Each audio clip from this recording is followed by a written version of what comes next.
Coming to you from Star Studios in Denton, Texas, and Tom Collins Signs in Limerick, Ireland. This is Coffee with a Sign Painter, a podcast hosted by sign painter Sean Starr and Tom Collins. This groovy soundtrack was written and performed by Fergal Lawler of the Cranberries. Thanks, Fergal. Hey, Tom Collins. Hey, Mr. Sean. How's Ireland? Ireland is very green at the moment with the amount of rain we've been getting. We have early spring happening here, so. Oh, lovely. Yeah. Great. Very nice. It showed up, I think, yesterday, spring. Yeah. Yesterday was the first full day of spring. Up to that, we actually had snow. We had snow over the weekend for St. Patrick's Day. Wow. And I felt so sorry for the American high school bands that came in for the parade, who just froze. Totally, they froze. I wasn't at the parade myself, I was working, but Mickey and Seth went in and then ran out of it. It was so cold, Nice. So what we're doing with this episode is, in addition to having some talk about our businesses and sign painting and the state of this podcast, it's also a tribute to Dolores, the singer from the Cranberries, who passed away earlier this year, unfortunately. And so why don't you explain on your end, I thought it'd be kind of good to just talk about, we both worked on that project with the big Cranberries ghost sign there in Limerick, and I just thought it'd be kind of neat to give some background on why we both viewed them as such a big creative influence, even though we're sign painters and not musicians. Well, I'll do my best. I had this idea that we'd have a podcast about the music that because we bonded over music, you and I, really, right, from day one. Yeah, for sure. And I think we talked about the Smiths or something on Instagram, or I can't remember, but and so really the music and the podcast has always had this kind of music dimension to it, where you ask people what they're listening to, and I always loved that about the podcast. Before you invited me to kind of co-host it with you, and so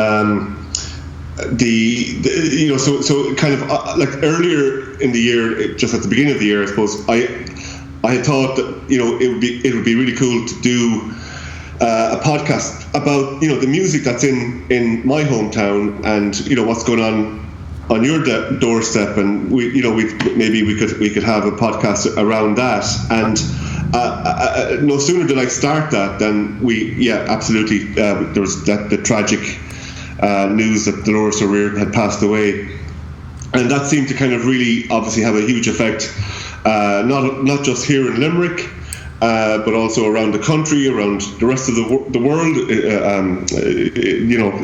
You could see it and hear it and feel it, and it was something that really did have a wider effect, in the wider world. And the people I had been speaking to, that was what was on their mind, and so I had been talking to various bands and musicians, and there's always overlaps with all, like in every town you're going to have probably a dozen musicians who are all in each other's bands, you know what I mean? It right. Just moves around a lot like that. Yeah. And Limerick is no different, and certainly in the case of the Cranberries, they had been really hugely helpful to a lot of other bands, and helping out with kind of advice and loaning equipment and mentoring and even producing these artists, and so there's this was really started to really inform what the podcast I think started to become, you know. And I checked with my wife and I checked with you to, you know, would this be okay if we shared this with with the listeners, and it just felt that it was a very it was a very real thing that had affected a lot of people. And also when we had started working on the project from a couple of years ago, the Love Letters from Limerick project, they were just unbelievably supportive and open to what we were doing. And certainly Dolores was aware of it. She wasn't in the country on the occasion that you were here and when the guys came in to be interviewed. Yeah. But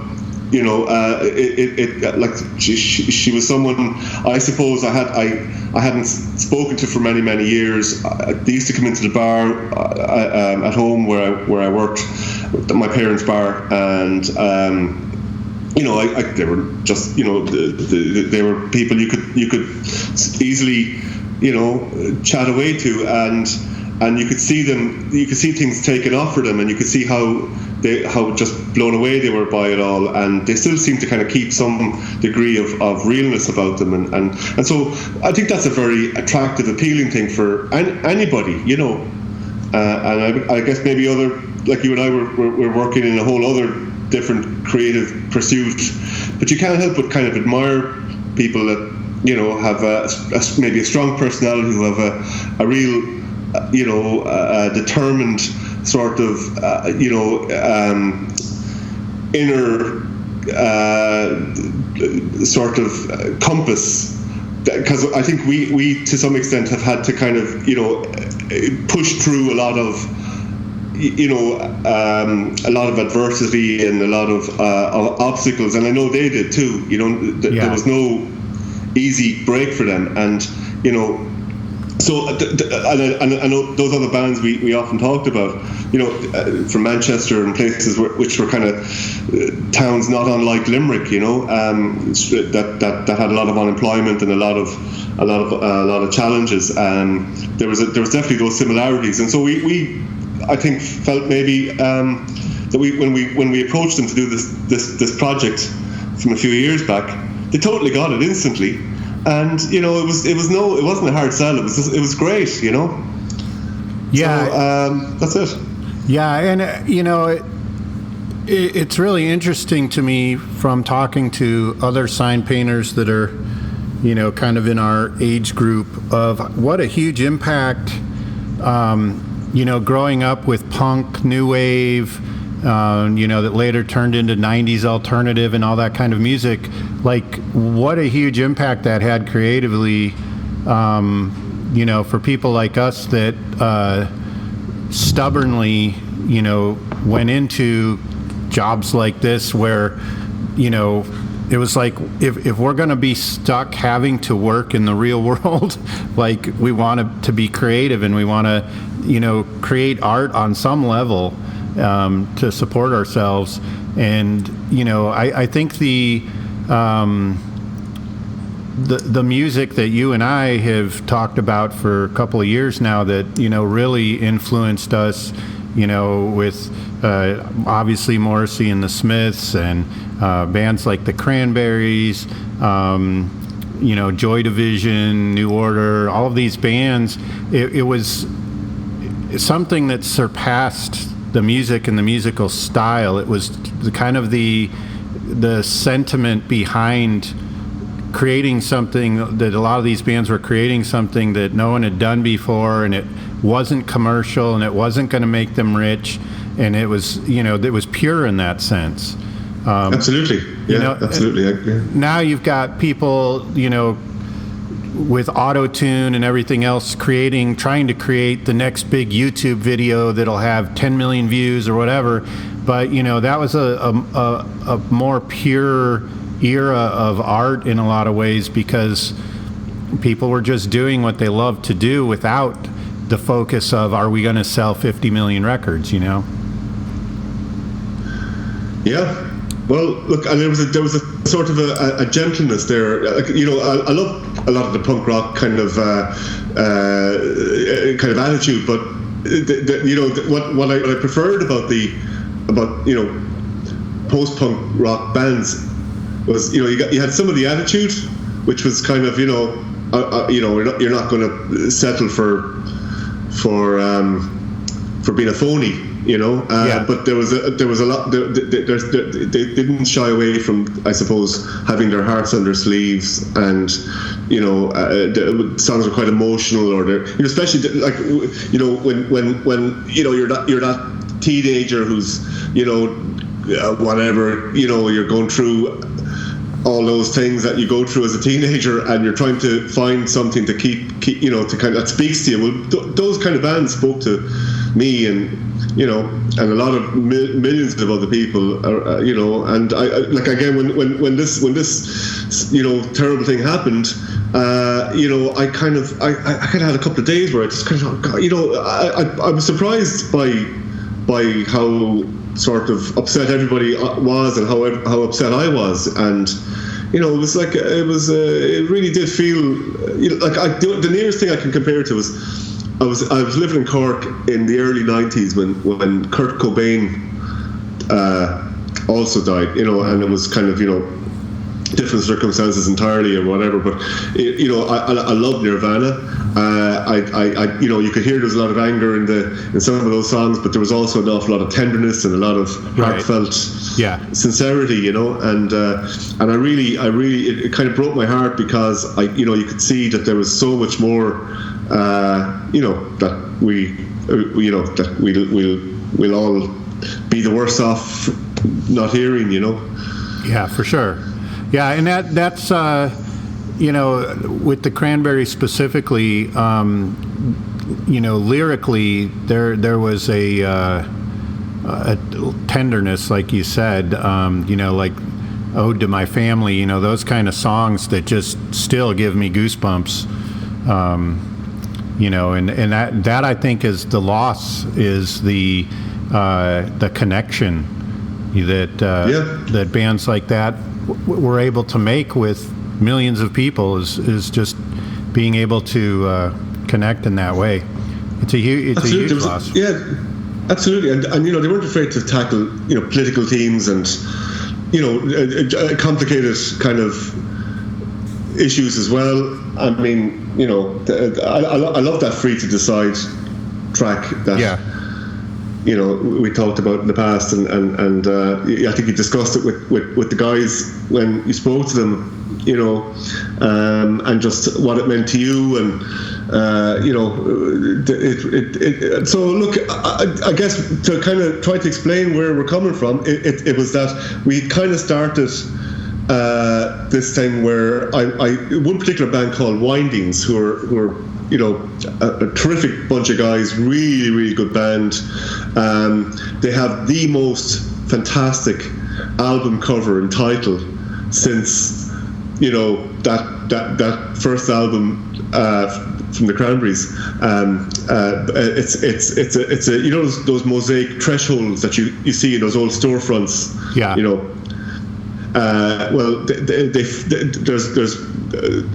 a place called Ennistimon in County Clare, and it's a beautiful old sort of town that's listed and protected by the planners. So you know, it's fantastic, because you can walk down the street and it really does. It's authentic. It is the real deal, you know. And a lot of those beautiful features haven't been pulled out of those old shop fronts, and even when new businesses go in, they're told you can't dig up the you know, the mosaic or terrazzo marble or whatever it might be that's making these things just priceless. Anyway, these guys photographed one of these thresholds, and what the threshold said was, "Be honest and fear not." And that's the title of their album. Very and so cool. I really liked them, and I liked the album. Yeah, and I knew the guys through one of them in particular, Patrick O'Brien, had been kind enough to, at very short notice, turn his car around and come back in the opposite direction and save our bacon when we were having our opening, that night. And it was like I completely forgot to organise, someone to kind of have some, provide some music there. And not only did he show up, but he brought Kat Turner with him, who's just an amazing singer and absolutely fantastic vocalist, and so they were great, and so there was Steve, and there was Patrick, and there was others. So I had them in my sights, and there was another chap as well called Noel Quinn, who is in a band called The Hitchers, and he does his own kind of solo work, and he actually was in the Cranberries when they were called the Cranberries Saw Us, possibly the worst name ever for a band. Yeah, I know. But they like, and he I spoke to him since. He gave us this terrific story, actually a few stories. Once he got talking, it just started to flow for him, and he sent us some really terrific memories of those early days, and actually facilitating the guys when he left the band by trying to find a replacement. And he kind of I think it was his sister knew Dolores in school, and it was this really sweet story, and just busking with them, and just great camaraderie from them and others. And that's what I hope people will get out of this podcast, is they'll maybe listen to that, and I don't know, maybe they'll feel, I don't know what they'll feel, but it was great. It was great recording some of those sound bites. Yeah, let me explain that too for people listening. Is one of the things that we did is gathered some short interviews with a variety of people to talk about the influence that Dolores had. So coming up in this episode, I was able to talk to Sarah Jaffe, and got a really nice interview with her. And so here I am with Kirtland record recording artist Sarah Jaffe, and she's going to talk a little bit about Dolores. I just wanted to get your feedback on what impact she had, and how that's maybe influenced your music, or just influenced your approach to being creative. Sure. I think it was it 1996, 97 that No Need to Argue came out? Do you remember the year? I think it was 90. It was mid-90s for sure. Okay. But my sister had it on tape. Mm-hmm. And I remember the first time that I heard the title track, No Need to Argue, and then there was a song. I had to look it up the other day because I could remember the melody, but I couldn't remember what it was called. It was Daffodil's Lament? The I'll be dreaming my dreams with you. That one? Yeah. That whole record, is like I don't even think I was in junior high yet when that record came out, but my parents had just got me a guitar, and so I was listening to predominantly female songwriters, and that record in particular, No Need to Argue, just kind of set it off for me. There was a few records. There was a Patty Griffin, Flaming Red. There was a Sheryl Crow, Tuesday Night Music Club, and then there was the Cranberries, No Need to Argue, which I just rotated those tapes, those CDs all day. I would get home from school and I would put those artists on. And I remember I have vivid memories of being in my bedroom in Red Oak, Texas, and listening to the Cranberries, that whole record just on repeat. I think as a songwriter, but specifically as a female that's in the industry, every girl, every woman has memories of the women that just kind of inspired them to keep going. And I think for me, like, the earliest forms of like admiration were kind of trying to emulate, to be like those people. Like, I would always just kind of try to have my voice sound like them, and just because I admired them, I would, it was an early form of admiration for me. So she was definitely one of them that just kind of propelled me into knowing for sure what I wanted to do from a very early age. Just very inspiring to listen to her.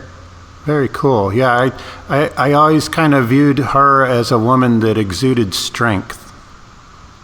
A.bsolutlely. It's weird too when you're, when that record came out, obviously I'm a child, but looking back at it now and kind of having my head around, well, not really having my head around what it is to be a musician in the industry. Like, you have these ideas and these, for lack of a better word, these fantasies of what it will be like, and it's just, just like anything else, like it's never what you think it's going to be. And so just the earliest forms of admiration and also not knowing,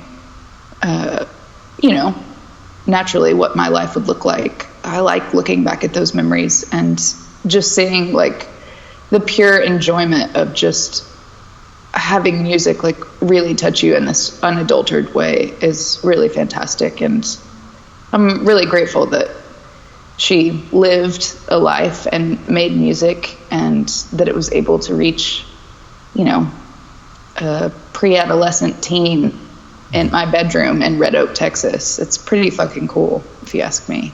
Just miss those tangible things for me. Like, I remember the cover and just looking at it for a long time. They were all in front of her. She was on the couch or something like that. There's a couch. Classic 90s poses. But just a phenomenal record from start to finish.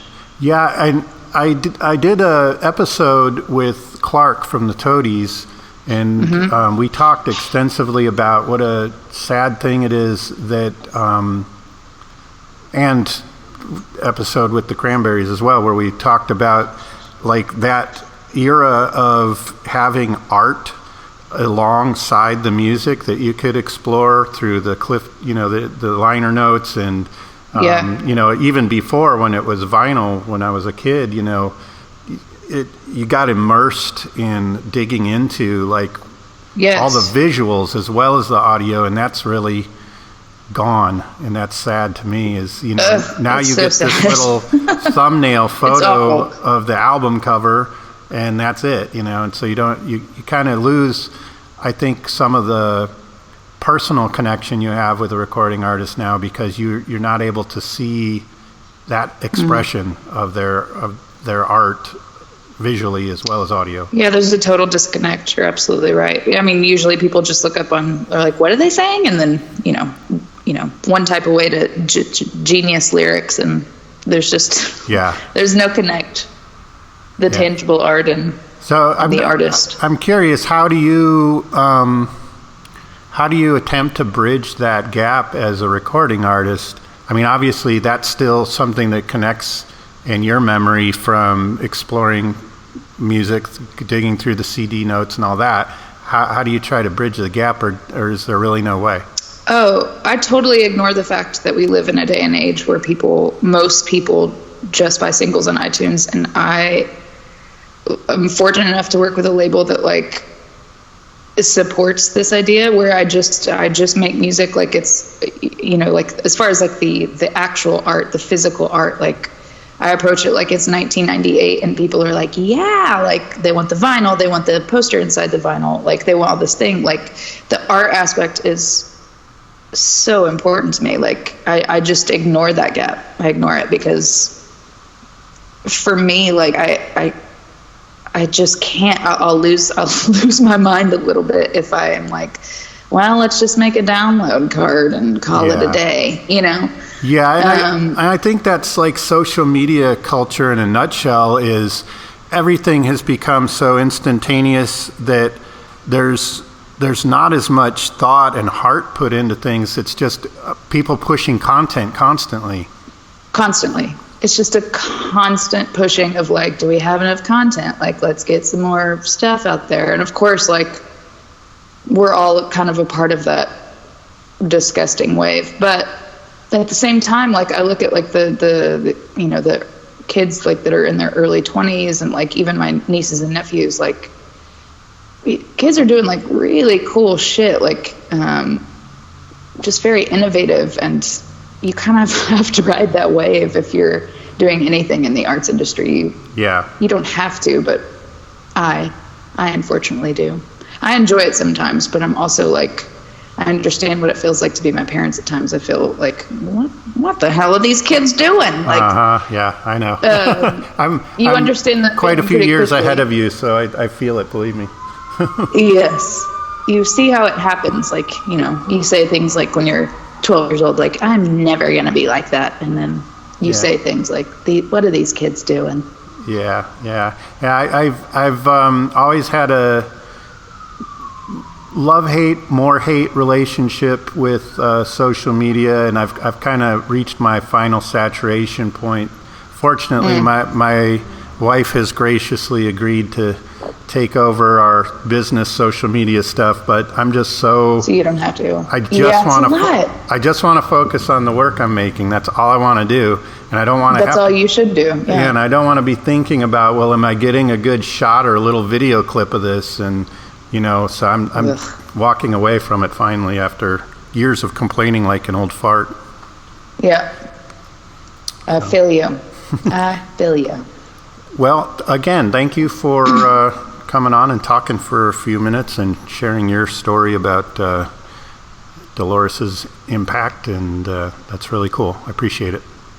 It was a pleasure to talk about it. It's very unfortunate news, and I'm just grateful that she did make music while she was here for a little bit. Yeah, lots of good music. You just mentioned a couple, and I think one of the most exciting to me is that you were able to talk to Van Morrison's guitarist. Dave Keary. Yeah, that's right. Jeez, I forgot about that actually. Dave is an old friend actually. He used to come into the bar, and his wife Geraldine and would be friendly with my sister and my brother-in-law. But Dave has been in bands, lots of really cool bands, back in the 80s. And actually, when I kind of approached him, he was on the road with Van, and I think they've recorded their 7th album together. Nice. I mean, you know, he's worked with loads of the greats over the years, and the Hothouse Flowers and Engelbert Humperdinck, if you can believe it. Well, and as you know, I'm like a Van Morrison like groupie. Like I don't know how many enormous amounts of hours I've spent in the studio just listening to one Van Morrison record after another. So that was really exciting when you mentioned that you were able to get some time with him. Well, Dave is such a sweet guy as well, and his son Alan is another, you know, sort of guy to watch, who is in Manchester at the moment, studying music, and he's a string arranger, and they've worked with another artist producing. You know, the strings and putting together the whole background instrumentation and orchestration for this artist, and again a lot of the Dave. Okay, I'm Dave Keary is my name, and I live in Limerick, which is one of the reasons why we're here, and I'm a local musician and have become more involved in production and some composing and arranging in the last 18, 19 years more so, but primarily I've always been a working musician pretty much all of my life, and very happy to always have been based in Limerick, and worked with some great people that have been an inspiration and certainly have informed me to become who I am and enabled me to perform on a kind of more larger worldwide stage with some other artists. So I'm always very aware and cognizant of who I am and where I came from, and the great fruit of creativity, music creativity that Limerick has always had and still does have, which is really encouraging to see. And it's all relevant, you know. I mean, like someone said to me, a local musician said to me a few years ago, you know, it's great that you got the the Van Morrison gig, and it's a pity you didn't get it in your early 40s or late 30s. And I said, well, I mightn't have been the player that he wanted at that stage in my life, or at that juncture. Sure. So everything happens for a reason, and you just accept it and make the most of it when it does happen. How long have you been with him, did you say? I'm just coming up nearly 7 years, I suppose. 6.5, 7 years. And you're working on your third or fourth album now together?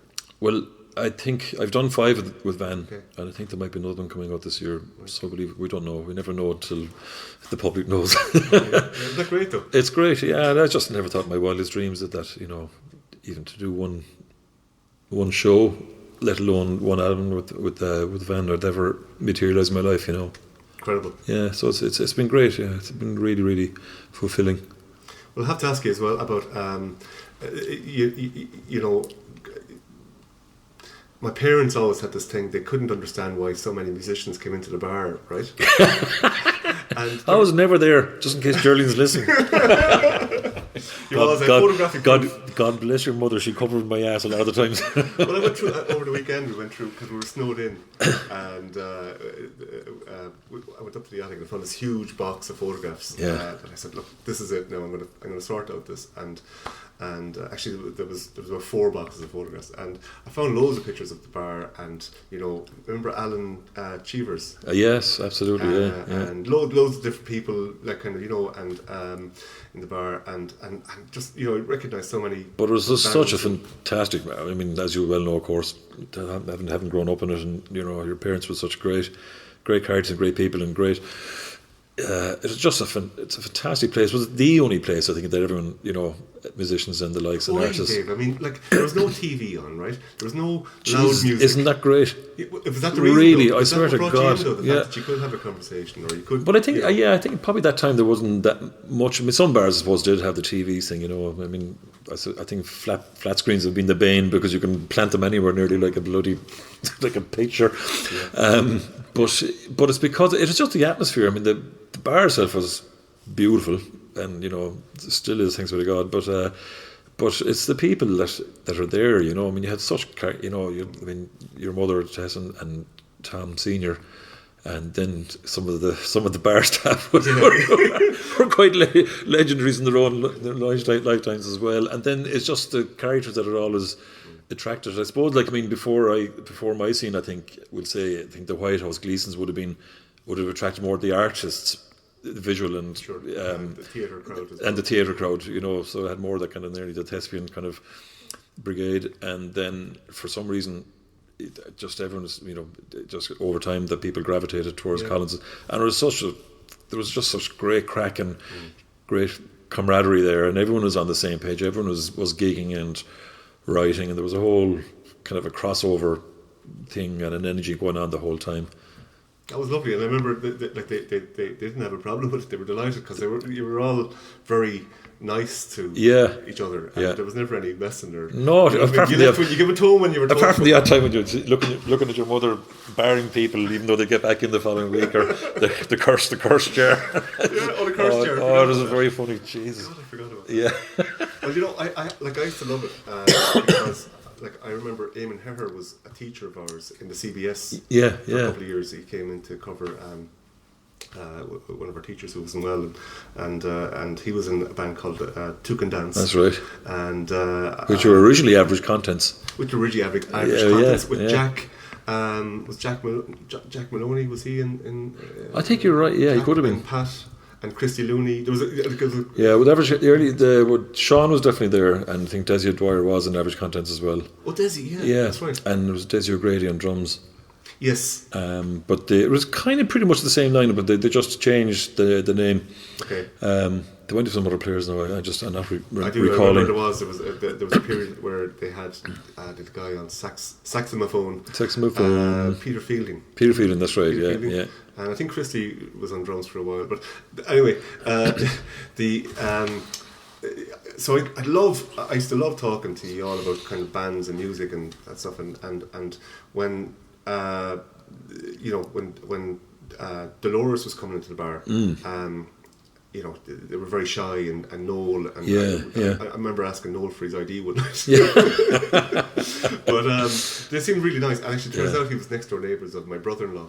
All right. Cora's husband, Mike. Okay. And they were telling me all this. Mike was our scout leader in Scouts. So But we had great, when they started, you know, getting on the road and doing well, and they were coming home, it was great because they were able to share that with people. Exactly. And they toured with some of my favourite bands, and I'd be asking, you know, what was like working with Dead Ed? Did you meet Johnny Marr? And, you know, you got these great stories back and forth. Absolutely, because they became kind of they're the semi-ambassadors. Sure. You know, so you're bringing all that stuff back. Well, look, can I ask you, do you have anything you'd like to say as a part and kind of memory, you know, about the guys and over the years? Well, I know all the lads very well, and I've done various things in the studio with Noel over the years, and even in the early mono band projects, he just used my place for tracking drums sometimes, and Fergal to stuff as well. So I know the guys from the start, and but we've gotten to know them a lot more in the last probably dozen or so years, more so. But I would have known, first met Dolores when she was in 6th year in school, and she was in Laurel Hill. And I moved back. I think I moved back down from Dublin. Oh no, I was still here in Limerick before I moved. Anyway, but her music teacher is a lady called Orla Colgan, we know very well, and she's a very good friend of my sister's. So it was that stage in their year that all the other girls were not going to work experience, but they were getting mock interviews. Will say someone wants to do nursing, or someone wants to go to college, or some whatever. And the school were kind of at a loss, or her, you know, Dolores just wants to be a singer-songwriter. So I got a call from Orla, would I come up and talk to Dolores and kind of give her sort of, not quite a mock interview, but see what she was at.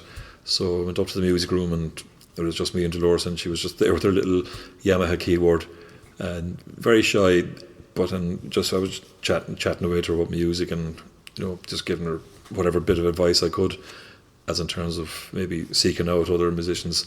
And she started singing some songs, but you know, as soon as she started singing and playing, it was her utter conviction and complete.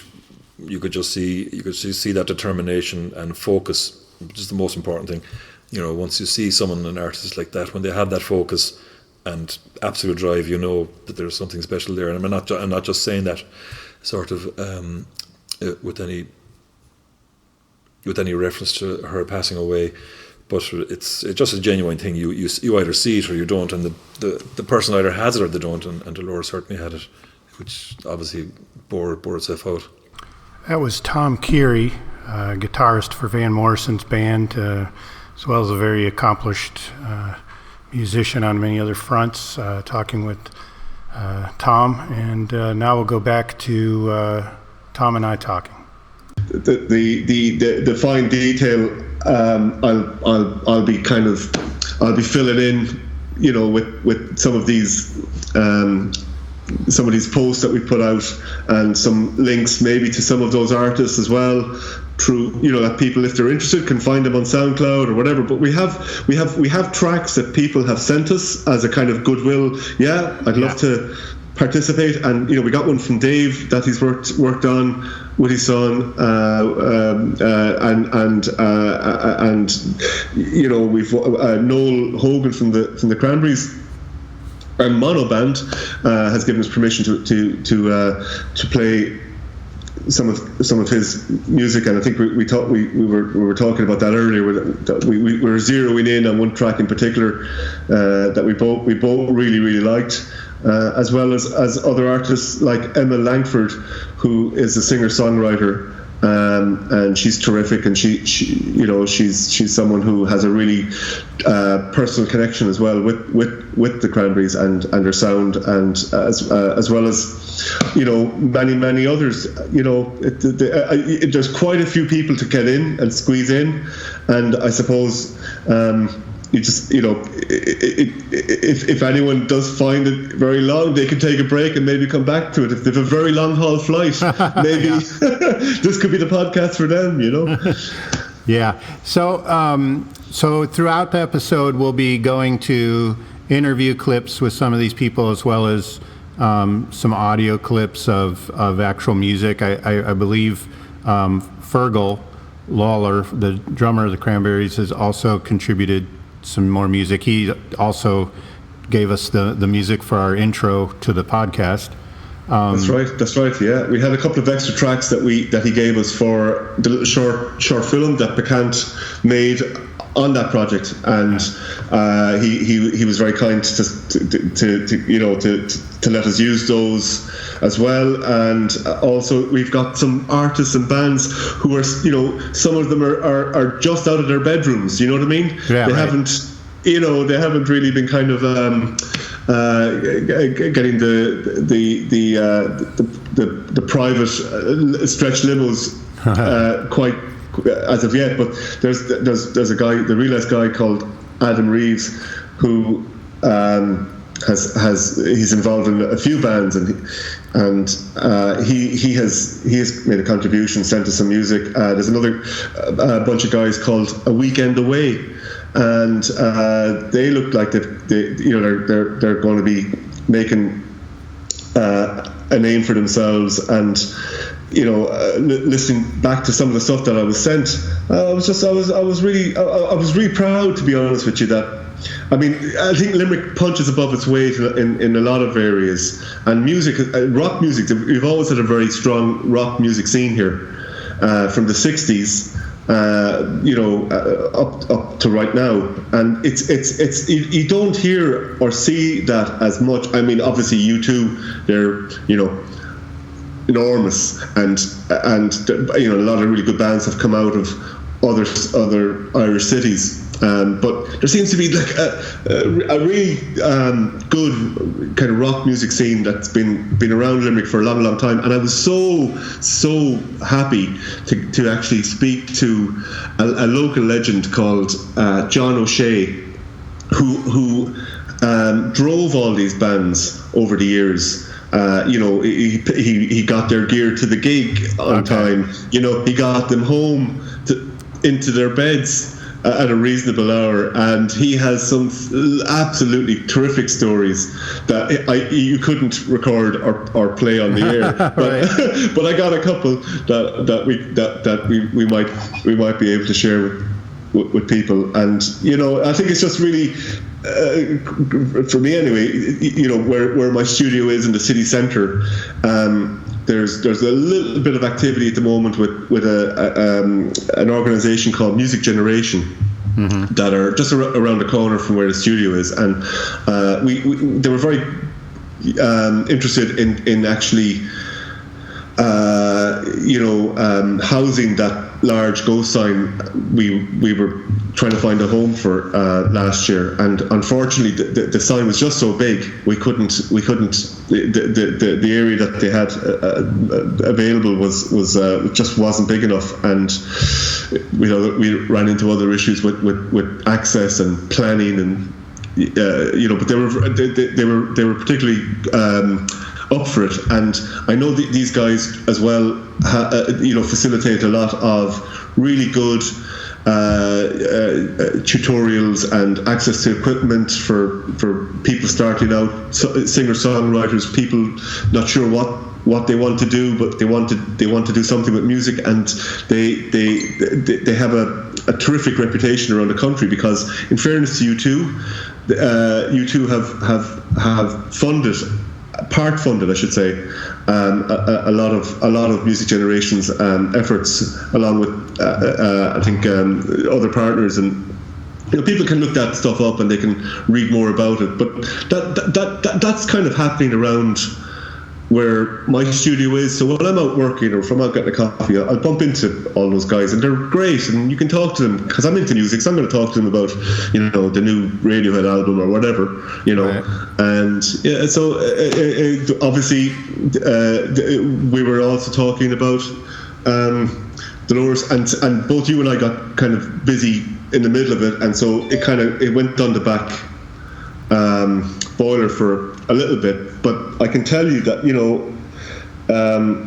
the guys are working away. They were working away on releasing a new album this year, and the Cranberries. There's the Cranberries, yeah. And Dolores has actually she had all her lyrics down, you know what I mean, and or all her vocals, I should say, down and locked in. And the guys, they're like over the next coming months, will be working on finishing that album. Nice. And so there's lots of cool stuff that's coming down the line, and I think it's terrific that there's still more material there that maybe will touch people and get people to kind of change direction for the better and maybe follow their hearts instead of following their heads into some miserable marriage, job, relationship, whatever. You know what I mean? Music has that power, Yeah, it does. I really believe it does. Yeah. Yeah. So, let's talk about like sign painting a bit. I think you and I share something in common, which is every single winter just turns to crap for me. Like that's the period of time where like I kind of go into a funk and kind of lose some motivation and all that kind of thing. What are you looking forward to this year now that we're getting out of the funk? Well, I'm in the funk myself, if I'm honest, Okay. Tomorrow's my birthday, and happy birthday. None of us are getting any younger when these things come around, No doubt. And I don't know. Yeah, I've had a funny kind of few months where it's been just hard to kind of get going with a few things, and there's been a lot of stopping and starting, and I don't know if it's me or if it's them. I think it's them, but it's probably me. But I've been struggling a lot, and the studio's a mess. There's loads of stuff that I kind of need to just kind of look at, and I kind of feel like I'd like a new direction. Yeah. In some way, I'd like, I don't know, I feel that, Dave, actually, when I spoke to him, he mentioned something that I thought was really good. He said, you have to keep challenging yourself as a creative person and pushing yourself into kind of scary territory. And, he actually used the term of like, we can all find ourselves wearing that comfy jumper, which is actually an Irish term for a sweater, okay? So we can all find ourselves wearing that comfortable sweater or that comfy jumper. And, you don't want to take it off because, it's comfy. And, but actually you need to push through. And I feel I'm somewhere there now where I kind of need to let go certain kind of clients and certain types of work that is kind of, I find it kind of just not that much fun anymore to do. Yeah, I'm kind of in the same boat of I think this winter for me was like a really huge time to reassess a lot of things, and I'm looking at like the things that drove my passion to stay in this trade for so long, I've kind of slowly, unintentionally drifted away from.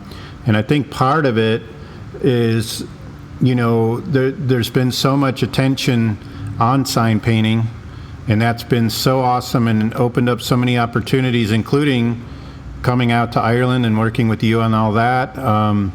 That's all been great.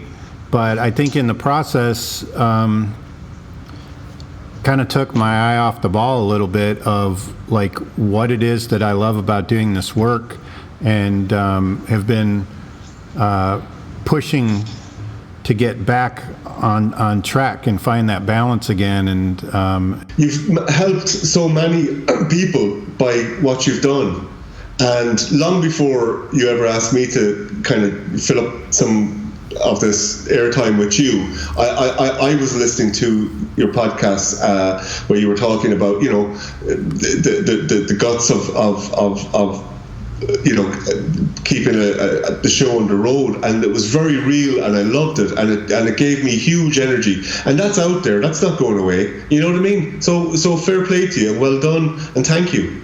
Well, I appreciate that. I don't know how accurate that is, but I appreciate that. I'm really glad that the podcast came about, and it ended up becoming insanely successful for such a oddball subject, and was really thrilled when you jumped on board and we did those episodes. But yeah, it's just time to switch focus for me, and you know, and like you and I have discussed, you know, just trying to align the schedules with a 6-hour time difference, as well as all of the other things that come up in a weekly basis. It's been a big challenge that I think has kind of taken away from both of our core businesses enough that it's something that we've had to slow down, you know? Yeah. Well, look, sometimes you have to do these things, and you know, just you have to kind of, you know, find out for yourself, don't you, that you need to make some other changes here and there. And look, it's like everything, you know, none of us have crystal balls, and we can't always predict the future. But I think, you know, I for what it's worth, you know, I'm very happy to call you my friend, and that you're in my life, and that's not going to change. And you know, we won't be recording these future Skypes, you know what I mean? And we recorded all of them. We've had a million conversations that no one's ever heard, and that's not going to change as far as I'm concerned. That's more therapy than anything. Like, you know, I think we've both served as the other person's psychiatrist more than once. So. Yeah, that can't go away, or I think we'll both end up in dire straits. But well, look, come here. I have to ask you about you know, if it's okay, can I ask you, Sean Starr, what you've been listening to recently? Okay, wow, okay, that's. I think I'm going to have to cheat and pull up my iTunes to give you a accurate. Okay, so for one is Mono Band. You turned me on to that. That's Noel Hogan's solo stuff, which I actually really enjoyed. And I've been binging in this last week on Grateful Dead, which has always been pretty regular rotation. Where would you tell me where would I start with the Grateful Dead? I've never listen to them. Okay, the album American Beauty is the best place to start. Every track on that album, primo. Okay. I think you'd enjoy that. So, in addition, I've been delving back into Led Zeppelin and some of Robert Plant's solo stuff lately, because I like that. And some jazz. Just an oddball mix. I've got a huge jazz collection in my iTunes, and so there's that, and I guess that's probably been it for the last month and a half. Been kind of just in that groove. Have you been listening to any vinyl, or has it all been iTunes and digital stuff? My record player's at the house, and I don't think I could keep it down here. You know, it's kind of a shop warehouse type setup with our studio now, so I don't think I'd want it down here with getting all gritty stuff in it. Right. Yeah. And James McMurtry. I don't know if you're familiar with him. No, I'll make a note of that. James McMurtry. He's a Texas songwriter, awesome lyrics. His dad is, this last weekend I took a motorcycle ride out to this tiny little, when I say tiny town, I mean like literally one restaurant. It's called Archer City. And his dad, Larry McMurtry, Pulitzer Prize winner, who wrote Lonesome Dove. He wrote the book, Terms of Endearment. That The Last Picture Show. Yes, which was all filmed in that small town. But back in like 1970, I think it was, he opened a bookstore in Washington, D.C., because he's like a book fanatic, and eventually moved it out to this tiny town where he grew up, Archer City. So it's just one old building after another that's just stuffed full of awesome books. But his son James, really great songwriter, big fan of his. Yeah, I guess that's kind of it. And I jump in between all of that, I jump in with Van Morrison, Louis Armstrong. There's just some go-tos. Mike Scott and the Waterboys, which is from your neck of the woods. Is he Irish or Scottish? He is, I think, is he Scottish? Okay. Well, I know he's lived in Ireland for years, and he's like one of those guys like Daniel Day-Lewis. People can't figure out if he's where because they've lived here so long, and but no, Mike Scott isn't Irish, and although he maybe he would challenge that, but I believe he is. He's very posh Scottish, because I don't remember that does he have a Scottish accent? I don't know. I have no idea. I didn't think so. I thought maybe he was English as opposed to Scottish, but maybe he's Scottish. In fairness, I need to know what you've been listening to. Okay, well, actually, because we have been working on the podcast where I've been really listening to a lot of local bands, and there's a guy called John Steele who he's just a terrific vocalist and guitarist. He's got a lot of solo stuff. You'll find it on. I'm sure you'll find it on YouTube. I found lots of his stuff on YouTube. Really good. Deep voice and fantastic guitarist, and he plays with a band called the Flag Listeners, and I've been listening to them. They're made up of other bands that I loved, around town in the 80s. One band in particular called Took and Dance, which are sort of local legends, and Eamon Heher was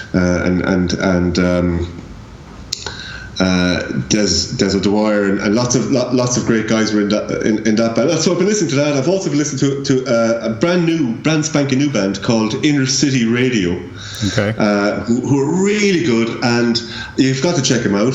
And actually, you can hear on the podcast, because we're going to play a track from.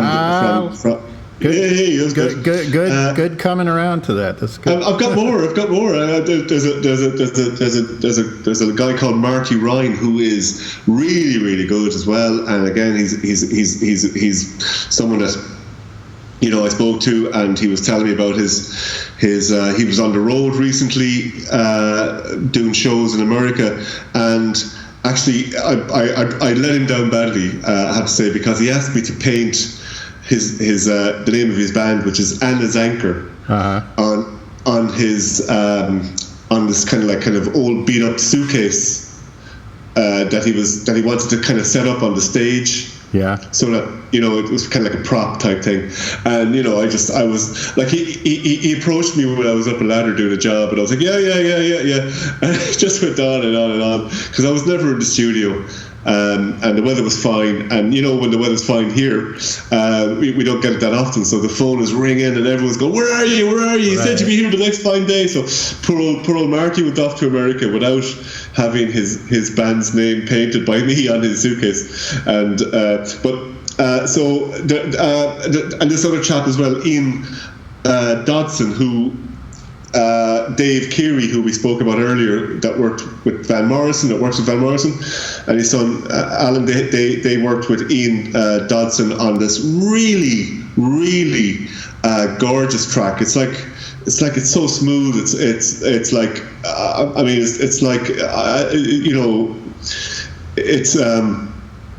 it's in a whole other gear, and we have that we're going to be playing, and I suppose, look, I've been working a lot on my own in these kind of buildings, these offices, and I've been doing a lot of that kind of work, and so I've just had soundtracks on. I've listened to a guy called Johnny Greenwood, who's the guitarist with Radiohead. Okay. And if you think Tom York is the intense one, forget it. This guy is super, super intense. And but he makes these really interesting soundtracks with the guy who made There Will Be Blood, and the director who made Magnolia and Boogie Nights. I don't know if you've seen any of those movies, but he's Paul Thomas Anderson. He's okay, a really good director. But so we listen to lots of different things, and and again, but no jokes.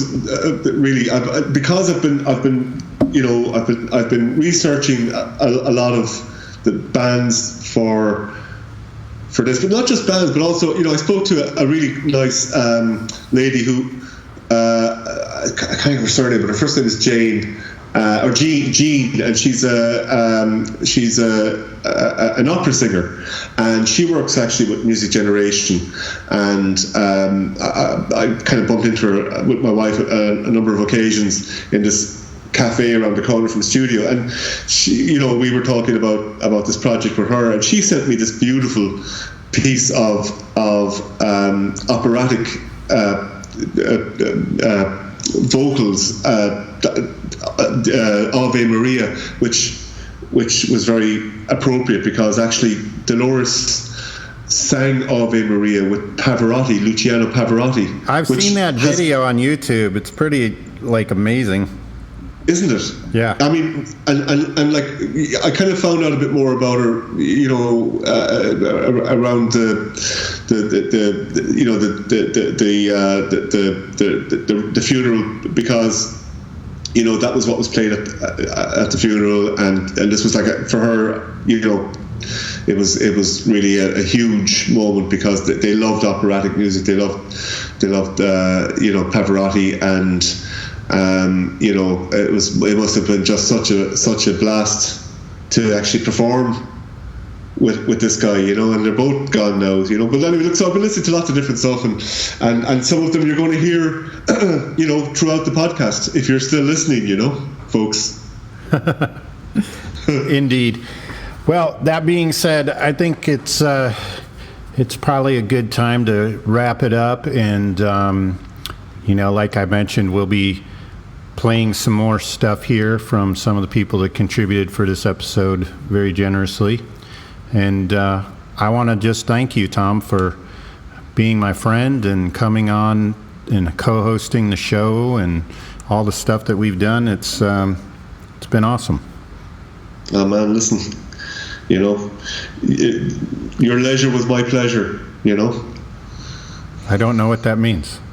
I don't know what to say, except that I'd love to say what I really want to say, which is super corny, and I'm going to tell you off the air later. But no, listen, I'm so you like to just backtrack a teeny tiny bit. You were there for me as a friend long before all these side projects and all these podcasts. You know what I mean? You helped me out with a tough time through a few years back when I was struggling in the studio with a difficult time, and there's a huge heart in your chest, and I wish you nothing but good things, in the future. You're a good man, Tom Collins.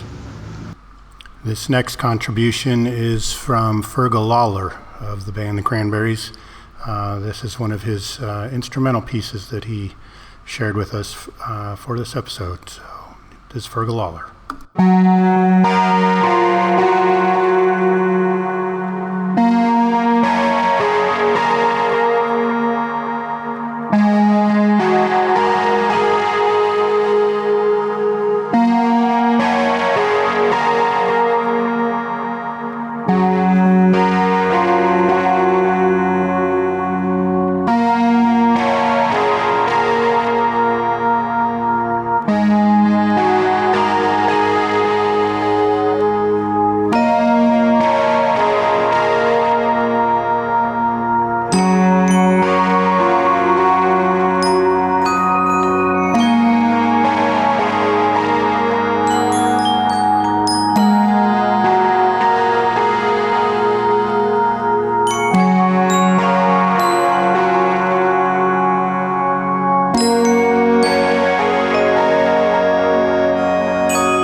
Now we're going to hear something from the guitarist of the Cranberries, who contributed this for this show.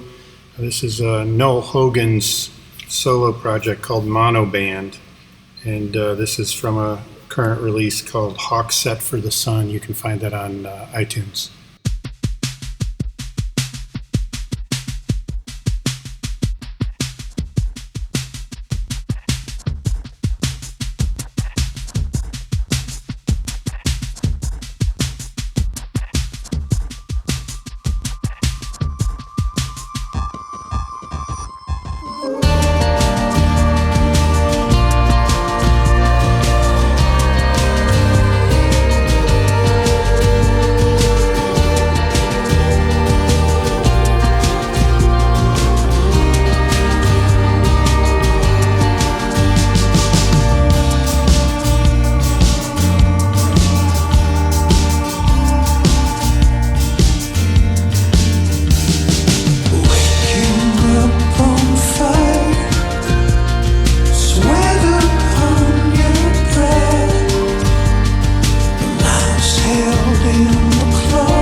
Noel Quinn here, formerly of the Hitchers, still sometimes of the Hitchers actually, formerly of the Cranberry Sauce, the forerunner to the Cranberries. Since the Hitchers tweeted about having and sharing and keeping close a happy memory of Dolores and the Cranberries. A few people have asked about the nature of the megabusks referred to in that tweet. The megabusks happened in the summer of 1990 when Limerick City Arts Office paid buskers basically to go out there and liven up the streets on a Saturday afternoon. I think what they had in mind was that we'd all stand 20 yards apart doing our own thing, being individual buskers.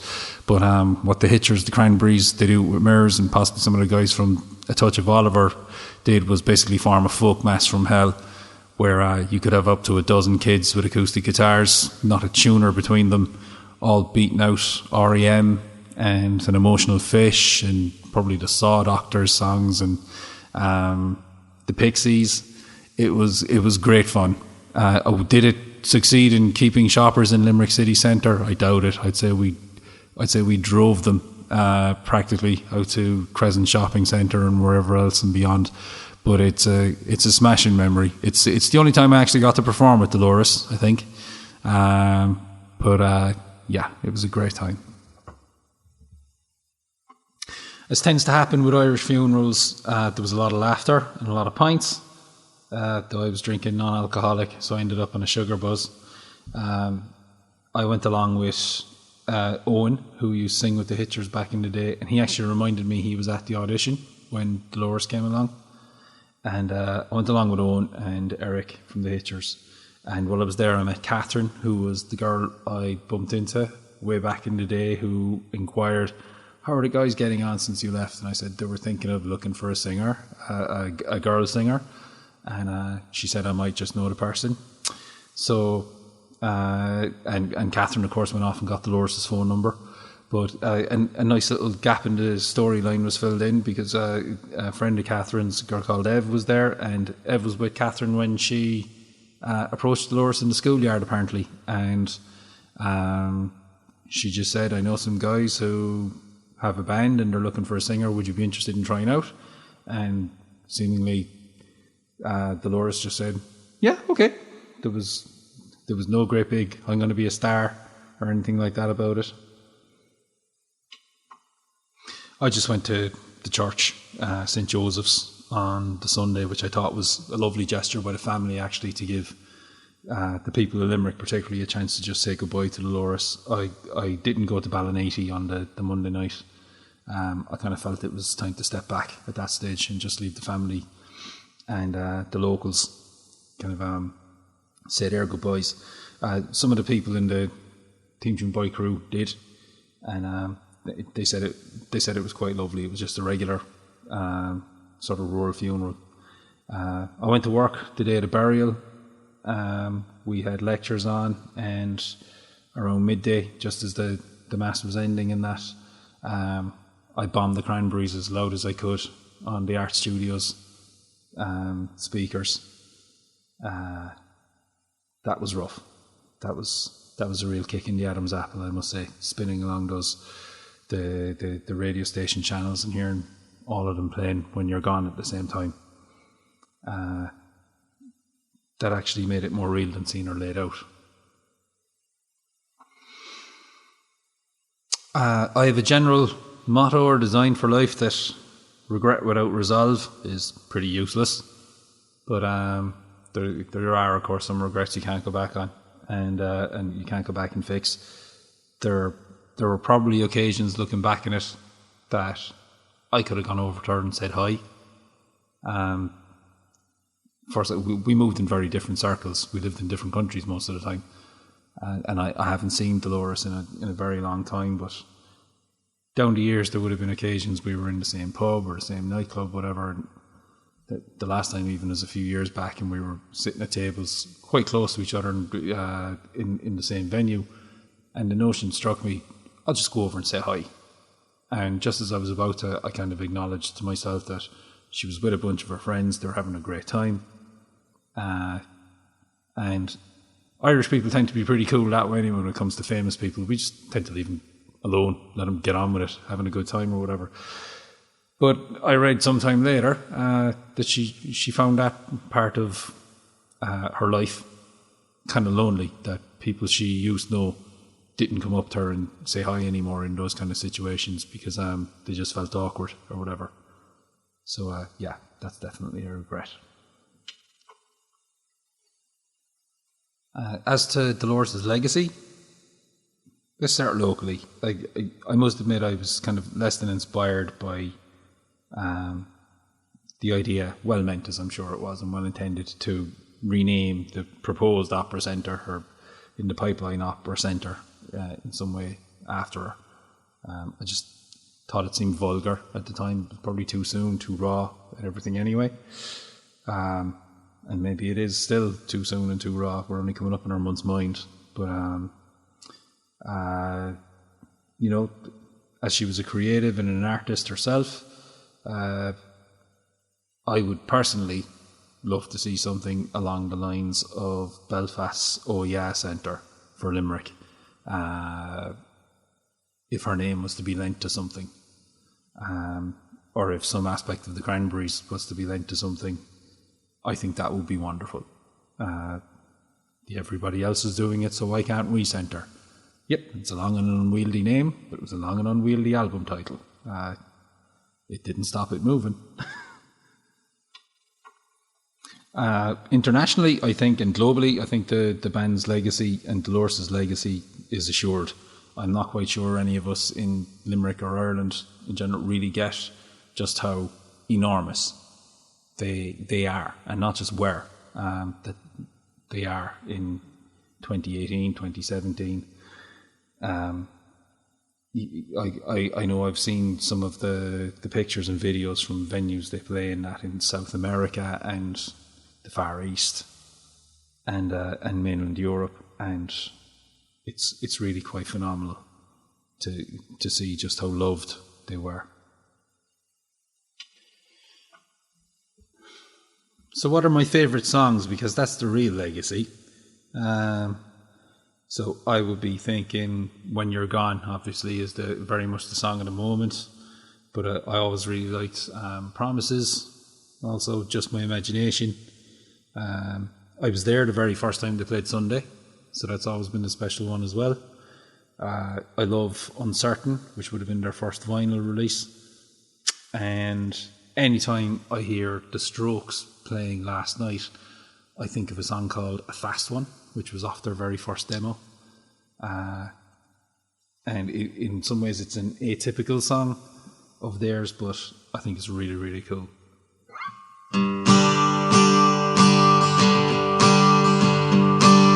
Tell me I'm not good enough, you tell me I'm a bore. I don't have to tolerate your insults anymore. I just wanna be with someone else instead of you. 'Cause every time you speak to me, you tell me what to do. You tell me what to do. You tell me what.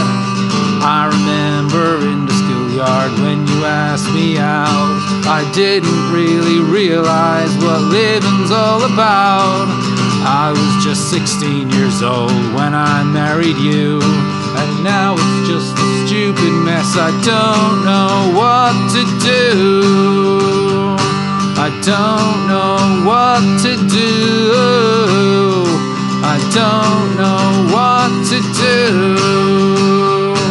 I don't know what to do.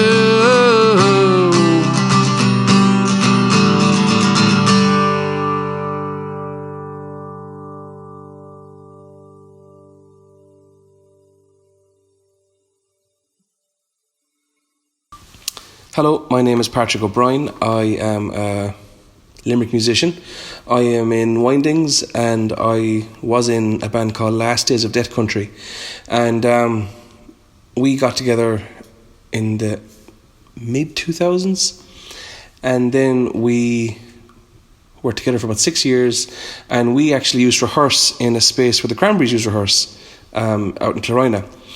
And we used there was pretty much all posters of the Cranberries all over the wall, and we were always aware of it. I was always aware of the Cranberries and how much of a thing they were, and always liked the songs and stuff. But then when we got into the same rehearsal studio as them, it was kind of really cool, and it's really kind of it kind of spurred us on. And then when we had some songs together, Gary, who was our bass player, knew Fergal Lawler very, very well.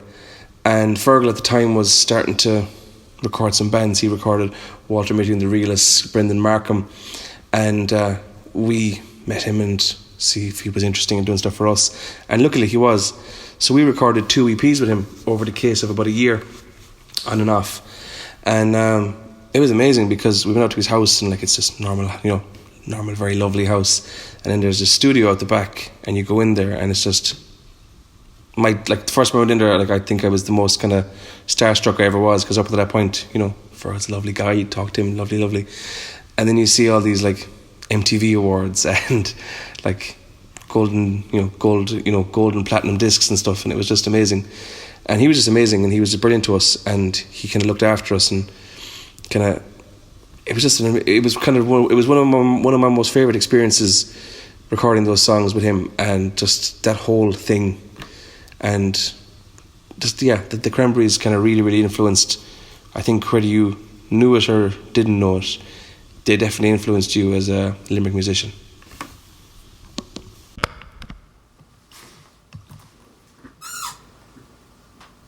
My name is Steve. I'm from a band called Windings here in Limerick. I'm a musician. I used to consider myself a full-time musician, and now I fully consider myself a full-time musician, as I've ended up working with someone called Music Generation Limerick City, where I get to work with young people, and young people of all ages, if you'll excuse the terminology, from early years, I guess, like kids 3 or 4, up until third level students who could be in their 20s, up to mature students in their 60s even. So basically my process would be to instill a love of music through creativity and through songwriting and expressing themselves through the process of music making. It doesn't always work because you could be working with people who already know that music is great and they don't need convincing, so you move it up to a next level where they can use music as a social tool, a form of self-expression, is to meet other people, to work with other people, to take away the work element of music, so it is just entirely a free-floating creative process with no real end in sight, just something you can do with your time that can be like a full-time hobby. Because music for me was a full-time hobby from my early 20s up until I started this job, and I still managed to do it. I still managed to have my full-time hobby, so I have 2 full-time hobbies, if you will. You can never have enough full-time hobbies, in my opinion. I know people close to me may disagree with that, but I'm still looking for other full-time hobbies to take up my time. In relation to the Cranberries, as a musician from Limerick, and I started in my teens, and that would have been in the mid-90s, so grunge was hitting its stride, and the Cranberries were hitting their stride, and I was a little bit young to ever have seen them play in Limerick. So by the time it came to me starting my musical pursuits in a band called Tooth, we were very, very aware of the Cranberries and that fact that they were from Limerick, and it was something that as a young Limerick band was constantly on our minds, simply because the world was now our oyster, whereas it might not have been for bands previous to us, because we had the Cranberries and they were on American TV late at night on the weekends, and they were from town. And that just we took that for granted, we took that, everybody else has U2, but we've got the Cranberries, and that used to be it. Anytime you meet anybody who, like our maybe parents, friends, they go, well, you're in a band, you're going to be the next U2, and we were, well, no, we're probably going to be the next Cranberries, actually. That level of cockiness, but we had the Cranberries to aspire to, and that was very, very unique to Limerick, and we were always dead proud to have them flying the flag for us, whether they knew it or not. So as I kind of, well, through my musical career, I suppose you could say, my musical trajectory that I kind of, I had no idea what it was. I went through other bands, and it was always the same. You're going to be the next U2? Like, well, maybe, but primarily the next Cranberries, if you don't mind. They were just cooler. They were more niche, and again, they were from town. Now, it never once occurred to me that that these guys, actually lived in Limerick until I was a good bit older, and I saw them walking around town because they're from town, and that's what they would do. There was no reason at all that these guys wouldn't be walking around town. It's where they're from. And that actually, more than anything else, that blew my mind, because they were completely approachable. They had accents that matched where they were from, and they were in town because they wanted to be. They had to go to the shop. They had to buy bread. To balance that with the kind of the perception that I had that they were international rock stars, which they absolutely were and are, to see them in Dunn's buying bread and saying hello, how are you getting on? It kind of coloured the rest of how I would interact with people musically in my musical career. From there, and still do, from there on in. It's like, there's no need to have any airs or affectations. You can just be who you are. You can use your own personality. You can be friendly as you like, and you can still get on with the business of music. And that's the way I've carried it. And whether they know it or not, I'm sure they don't at all. I would never tell them this. They're probably here now. But this affected the way I would do my music business, I suppose. In such a way that in about 2008, I think it was, Noel Hogan from the Cranberries, I think it was around then, you'll have to excuse my kind of caginess around the dates, I think it was around 2008, 2009, he was releasing a mono band. It could have been his first mono band album, in fact, and it was going to be in Dolan's, and I was going to go see it because, it was Noel from the Cranberries releasing an album. I wanted to see it. But it came then from Dolan's. I got a call saying, look, Steve, Noel from Monoband was wondering, would you support Monoband at their opening? I was like, yeah, of course. I didn't even ask when it was on or anything like that. Just, yeah, definitely. And I was only doing solo things at that stage. So I supported Noel, and I didn't really say much to him afterwards because, well, I didn't know how to, I suppose. I was only used to meeting him that one time in Dunn's buying bread or wherever it was, for example. And in a musical capacity, it was much more daunting because he was there doing what he does, and I was there doing what I do at my level, which was a world apart. But I was so grateful to be asked, and I kept in touch with him, and he kept in touch with me. And basically, he offered then to produce an album, not an album, but a track. If ever we needed a track, he'd love to work with Windings on a track. And there was a couple more in the band at that stage, and that was around 2010. And he produced the opening track on our 2010 album, It's Never Night, called Little Hands. And we worked with him for a couple of days in his studio, which is out the back of his house. Now, a lot of musicians I know have studios out the back of their house in their shed, but, this is slightly different because Noel is an international rock star. He's going to love that. He's an international rock star, so his studio was a step above the one that I would have had, with my tape machine in the back of my parents' garden. It was a lovely studio. He had fantastic equipment, and we were free to use any of it. And we were aware, this was high-end equipment. And, normally you wouldn't touch this stuff, but he's like, no, use that makes a nice sound. Try it out there. And again, it's just it just blew my mind. So, it turns out then, the Cranberries were going to play the first Irish gig in quite a while at the series of gigs known as Live at the Marquee down in Cork. This was as well 2010. So I didn't really want to be asking Noel, can I play with you? Can my band support you? So I didn't ask him at all. I didn't think that would be fair. So I contacted the promoters, and I dogged them, to be honest, for quite a while. And it came back the week previous that they'd asked the band, and the band said, yes, that would be great. Windings can support us. So it was probably that day that I was no longer a teenager. I must stress that. Definitely not a teenager at all at that stage. I was well past teenage years. But it did seem like whatever I'd started when I was 16 was kind of coming full circle, because as a Limerick musician who only started when the Cranberries were really getting to their peak during the 90s, for me, all those years later, to be able to support that band on a stage, it was mind-blowing. It's still something I can't quite get my head around, that we were able to do that, they were allowed to do that the Cranberries invited us to do that. It's really amazing, and it was like one of those things in life where you well, that's a box ticked there now. That is a serious box ticked, to be able to tell someone, yeah, we supported the Cranberries, and actually they were very, very nice, and they they shared their rider with us. They gave us cans of 7-Up and stuff like that. It was, do you want to drink, lads? We will, please. A can of 7-Up if you don't mind. And they were so friendly backstage, and it was just like, again, it was just like, yeah, they were buying bread and Duns. It was just like that, even though you pinch yourself every now and again and go, these are international rock stars.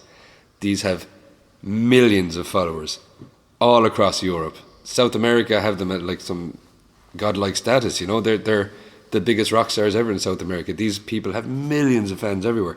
And there we were, a bunch of Limerick lads backstage down in Cork, just having a bit of a laugh. And, they were all there. Dolores was there, Noel was there, Fergal was there, Mike was there. It was just chilling out, basically. It was a lovely summer's day. It felt a bit like a garden party. And I won't forget it. I'll never forget it. And that really gave me a little bit of an impetus to kind of, if things were slowing down for me creatively, that really gave me a kick again to go, oh, this is amazing. Let's get back in action. And I'm very grateful to them for that. And I mean that, like, from the early 90s up until like today, to right now, and forever, you know, because they gave that to Limerick musicians.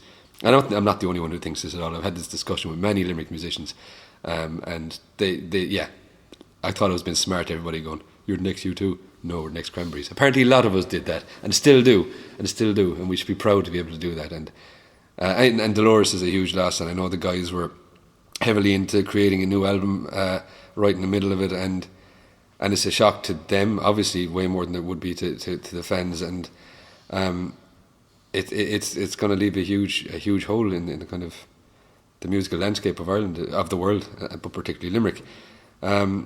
And yeah, I don't know what to do next, but I tell you what, I'm so grateful for what she has left behind. Such an amazing body of work and such inspiration, and basically she's instilled kind of passion. She's said to a couple of generations of independent Irish musicians and, you know, international musicians, get up there and do it. You know, I can do it. You can do it. I'm sure they coined a phrase something like that. I can't quite remember what it was. Everybody else is doing it, so why can't we? And that's a mantra to live by, I believe. I think that'll do. Lovely. Thank you, Steve. Well.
Is it? Yeah, you're getting level. Cool.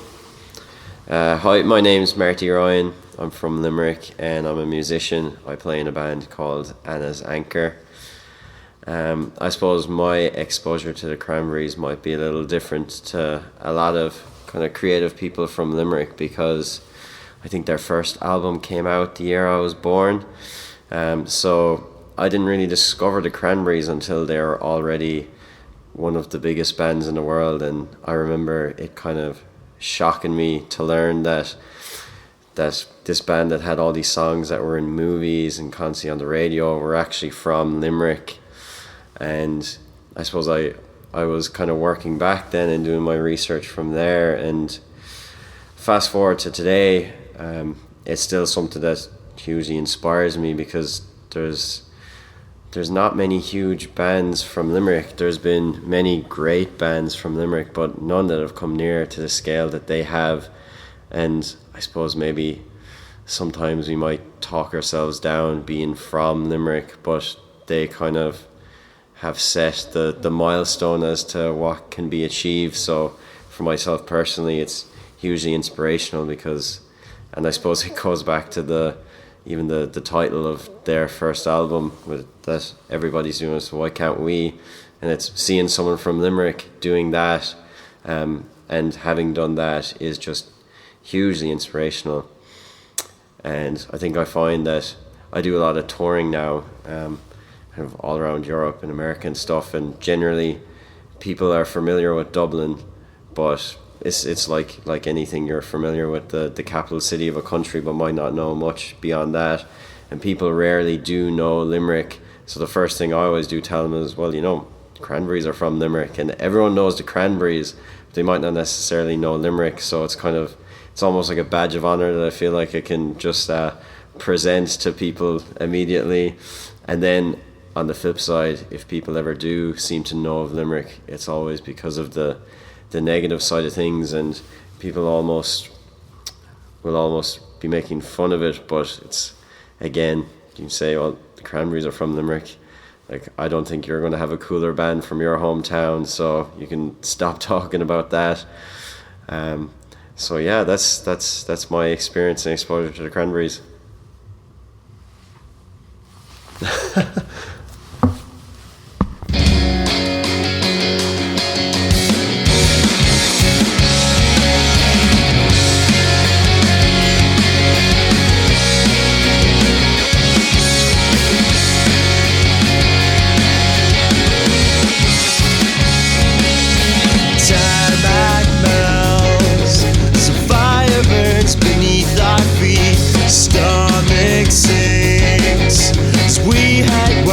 Search of heat, bosses found, some swallowed up by the cascade on the brain. Once a year we get to meet, keep moving on, you don't have to run, this is done. I can see it in the reflection as the sun comes lighting. Just stay another day, won't you please just stay another day? I can see it in the reflection as the sun comes lighting in. Won't you please just stay another day, won't you please just stay another day?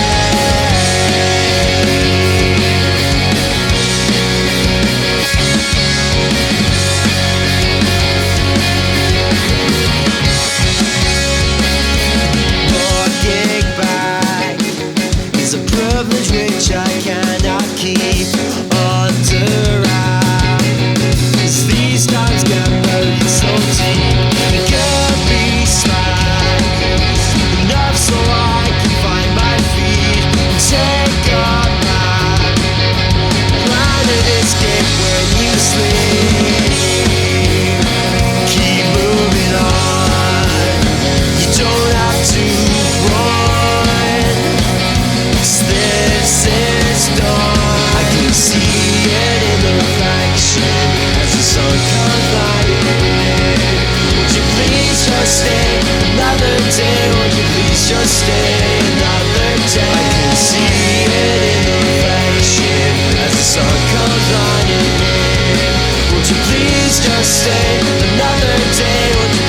just another day.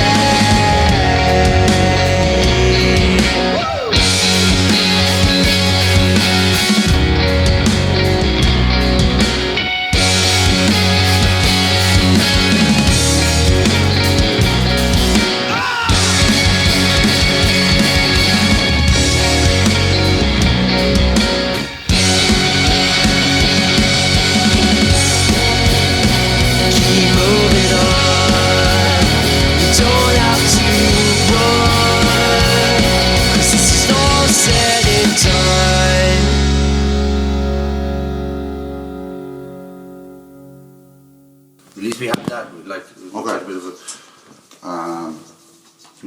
that's what we were doing today. Other originals we do.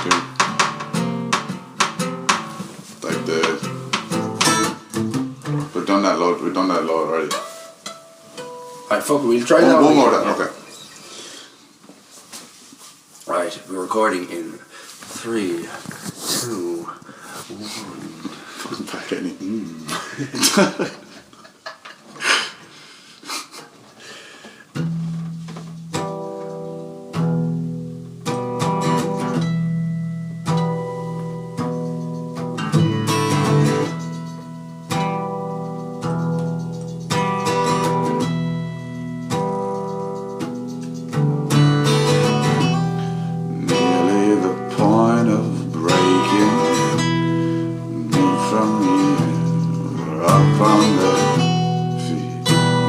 Found what their mistake is. Redemption for one, it lasts forever. Plucked from the air, indescribable. The truth all lay bare, witnessing the lovers' degrees, falling in weeks.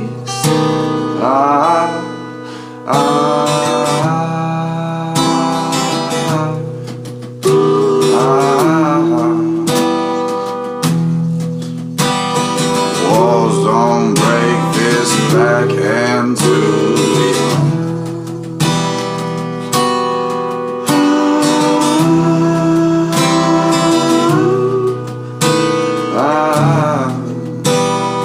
walls don't break this back.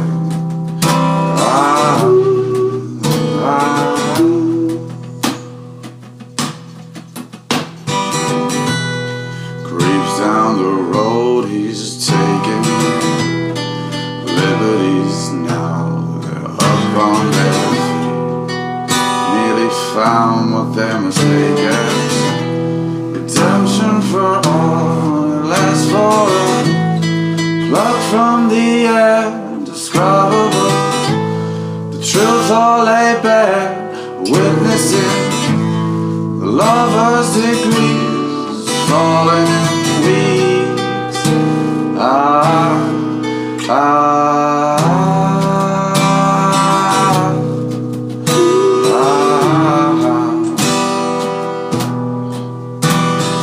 Walls don't break this back and to beyond.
hard-won days, from hard-won nights, they lead you astray.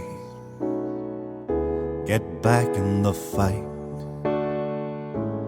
Time takes no prisoners, doesn't need to try.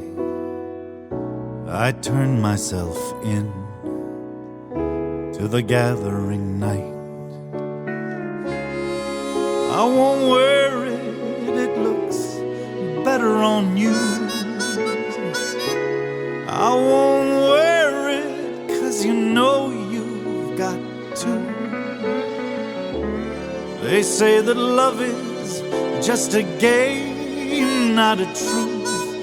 So you better go back to school.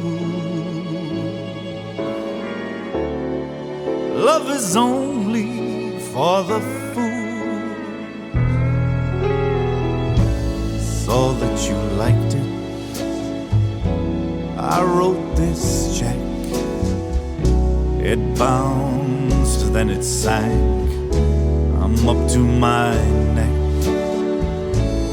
These are the stories I tell myself. Infinity split, everything misspelled. I won't wear it, it looks better on you. I won't wear it, 'cause you know you've got to. They say that love is just a game, not a truth. So you better go back to school. Love is only for the fools.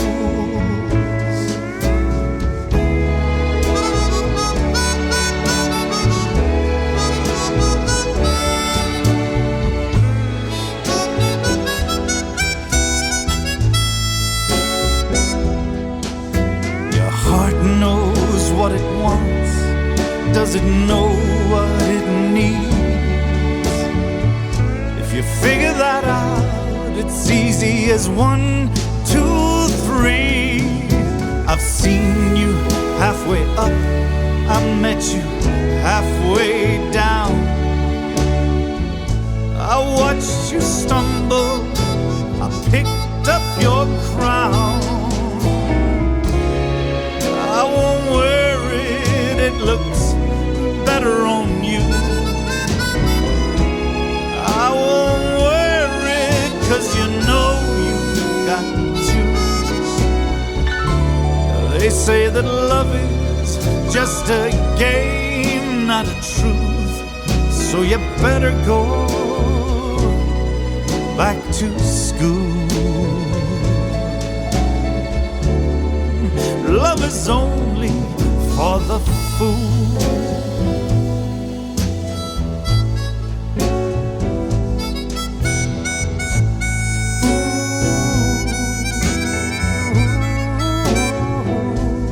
You're such a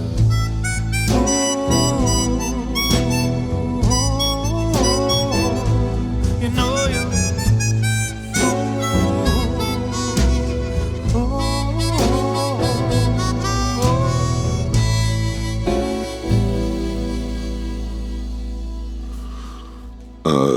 This is John Steele, guitar player with the Flag Listeners in Limerick.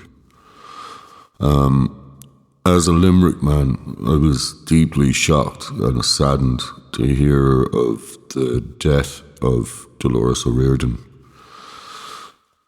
She was a real icon, you know, and the genuine outpouring of respect and grief that we've witnessed worldwide since her passing is indicative of the mark that she and the Cranberries left on the world, and it's something that I've witnessed with a real genuine sense of pride for everything that they've achieved together and everything they've done for Limerick, really.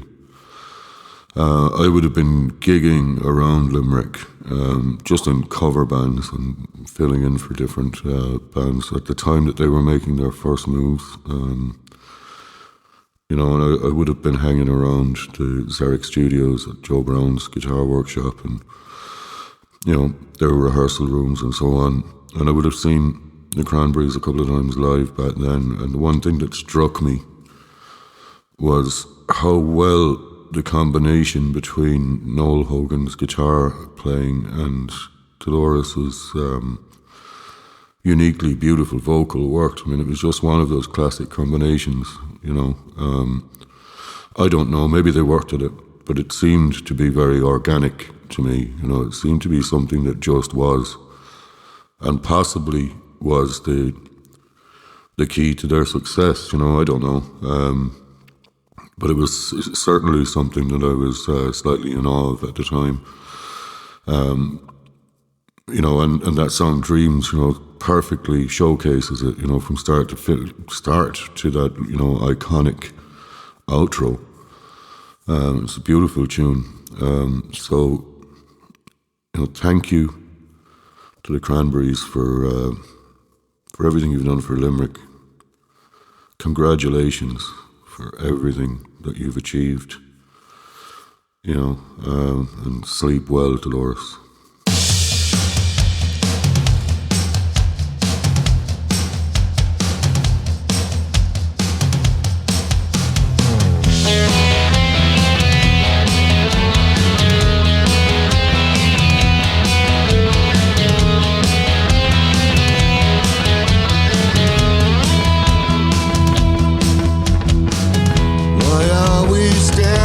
Face to face,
Hi, my name's Emily Panther. I'm a Limerick-based musician from a band called Inner City Radio. I remember back when I was 13 years old and my dad bought me my first guitar, and the salesman would say, I sold the Cranberries first gear. And he also said, see you back in 10 years when you're famous.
No.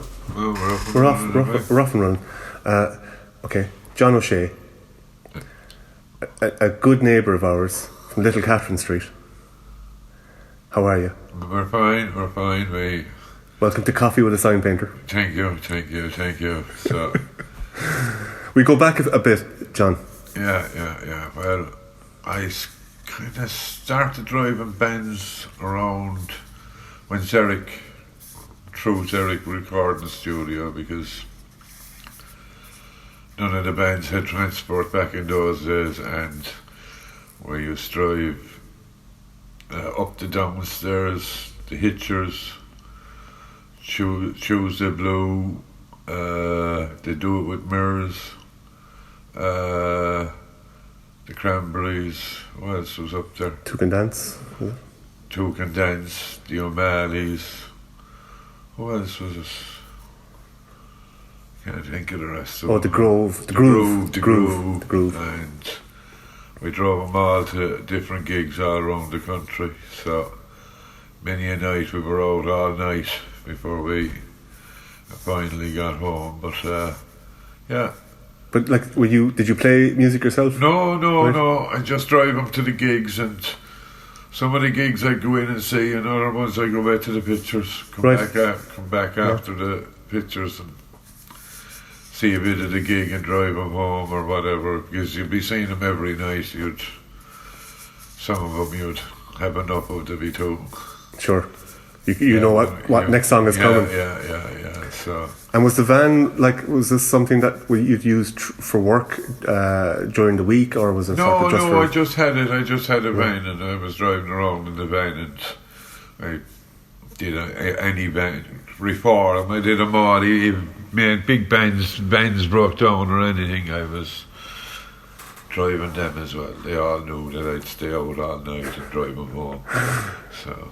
And how come you were able to have all the spare time? I was in the fire brigade, and we only worked 24 hours on, 3 days off. So out of every 4 days, there was only 1 day I couldn't drive. Gotcha. And probably get Noel Griffin to drive then, or someone else would. If it was a night I was working on the fire station, someone else would drive or something, you know. Very good, and there'd be a way to blow off steam as well from the work during, you know. So it was on my days off from the fire station. I was driving many a band around, and we had them all down through the years. Some of them were fine, gigging, great band, but trying to get them to leave the bar at night when the gig was over was another story.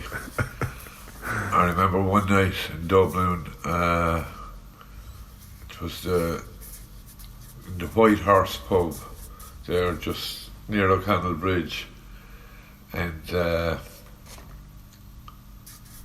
O'Malley's were playing in there, and it was 11:30. The bar was closing, and Mr. Costello and Mr. Healy wanted to go drinking. So I said to him, lads, you're going to be kicked out of here now at 12 o'clock. This is the centre of Dublin. You won't get after hours. I said, if you load the van up, I'll have you back in Limerick at 2 o'clock, and you can all go into the Brazen Head. So they agreed. 5 to 2, I was pulling up outside the Brazen Head, and they went in drinking for the night, and I took the gear up. Back up to the I took storage. The gear. Well, no, I took the gear home and met him the next day. Okay. You know, it was. But otherwise, if they had started drinking in Dublin, we're out all night. Sure. Well, I was out all night. Yeah. So I got them back to the Brazen Head. They were out all night. And what about because I was told you go back as far as the Grannies or the Intentions. Well, no, not really. I knew them. But I wasn't driving them, or I wasn't driving. Were you not? Okay. No. But you were aware of them, and sure. You see them at different games. Well, in the late '60s, they were a fairly big act, weren't they? Of the city. Yeah. I saw them playing in the ballroom below Ballybunion, and I saw them. That was at the end of their days. Now it was just before they broke up, and I saw them in the Taboo Club in the Post Office Lane. There was a club there? Yeah, the Go-Go Hall. Okay. That was there, halfway up Post Office Lane. Do you remember there was a furniture store in there, or second-hand furniture? Before my time, no. No. I'm only young for you know. Post Office Lane, going up. But there was a hall in there, and it was...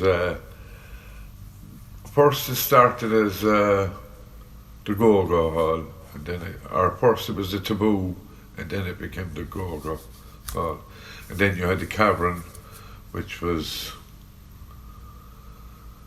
the Mechanics Institute, straight up at the top of Hartstone Street. Right. Hartstone Street. Yeah. I saw him playing in there. Right. The real man that started the music scene here in Limerick, the blues scene and the rock and roll scene, was Ger Toohey. Oh yeah. He was the first one to start. And Joe Brown Joe Brown was kind of country and what have you. Okay. But Ger Toohey was into the blues and yes, rock I remember and roll. Yeah. But in fairness to I remember when Joe would come into the bar with John, his brother, and Willie, but they'd have there was people. They used to do these workshops. Oh, he had a workshop above in Zurich. fixing guitars and mending guitars, and he was up in the... But people's coming from far and wide to, you know... I was above in Joe Brown's house, and he was after fixing a guitar, and in walked Jimmy McCarthy. Okay. Right, and Jimmy McCarthy sat down, and it was his guitar, and he said, I wrote this song last night, and Joe and myself were the first ones ever to hear Ride On. Oh, wow.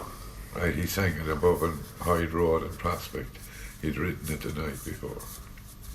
That's unbelievable. Wow. Joe Brown and myself were the first ones ever to hear the song Ride On. Yeah. Wow. Yeah. Because I remember he came in one night as well with, is it Townes Van Zandt? Townes Van Zandt, yeah. So they'd been working together on some project, and in Zurich. He was recording in Zurich at the time. Late 80s, early 90s, I think. So there was always something kind of happening, and it always struck me that, you know,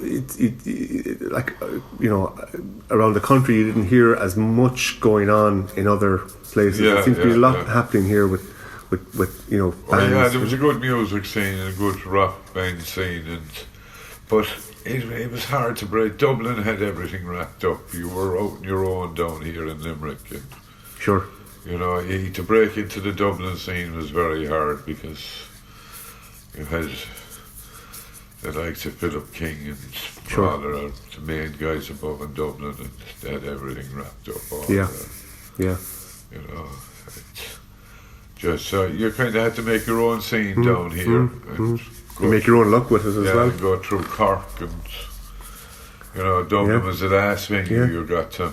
Well, look, the Cranberries kind of bypassed Dublin, really. Yeah. You know, and they only went to Dublin to record. Right. I brought them up for the recording and that. But then the tour bit around Ireland, and they got to play at what's the festival in London? The Pla, what did they call it? It used to be on in Hyde Park, was it? Hyde Park, right. That was a huge festival. Yeah, was it Hyde Park? Finsbury. Oh, okay, Finsbury yes, Park. yeah, another massive one, yeah. Yeah, and I drove them over to that. And I remember when we landed in Holyhead, the band were so young, you know, they were all kids, and Seth, the road manager, was a young fella, kid as well, like, you know, and I turned around and says, Seth, have you a map there? And we see where we're going. Oh yeah, he said. And he opened the bag, and out came the school atlas with the map, with the shires on one side and the fucking mountains and rivers on the other side, and on a road from Holyhead to London, and it's like, you know. And I turned around joking, and I said, I suppose when we make it big, we'll have a globe on the dashboard. Yeah, that was it.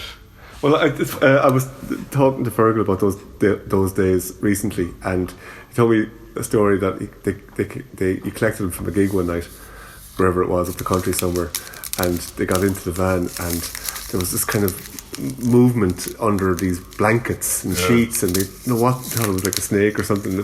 Turned out it was Owen. Oh yeah, the kids. To bring the kids with you. Yeah. Well, it must have been a local gig or something. Okay. I was babysitting or something. Right. Yeah, we brought. But there was. She won't cross my mind there now. We were just talking about it. What was it? I can't think of it now. It's gone. Yeah, there was some good ones, all right. I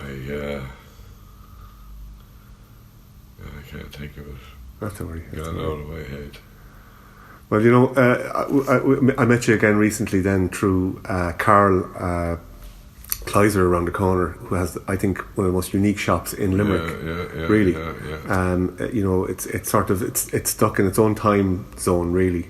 And it's a beautiful shop. If anyone doesn't know it, it's a beautiful shop that sells grand pianos and uprights. Hires. And so you would be involved there. Yeah, I moved the pianos for hires and all the recitals around here in town. Like if any of the top pianists are playing, or if someone needs a piano for a show in any place, designed the one. But if you want to know how the piano gets there, I'm the guy. And I mean, how many discs have you left in your back after all your pulling and dragging? Well, it is more technique now than... Sure, yeah. We're at it so long, there's very little lifting. We do our best to... Be clever. Avoid the lifting, yeah. But surely there's flights of stairs and... Oh yeah, that's the one I wanted to tell you. Right. Back in the day, when the Cranberries, they asked me to drive them to the airport. They were doing a 6-week tour of the States. So I drove them out to Shannon and packed them up, and off they went. And this is kind of before the album broke? This is before the album broke, they were just starting. And while they were away, the album started to sell. And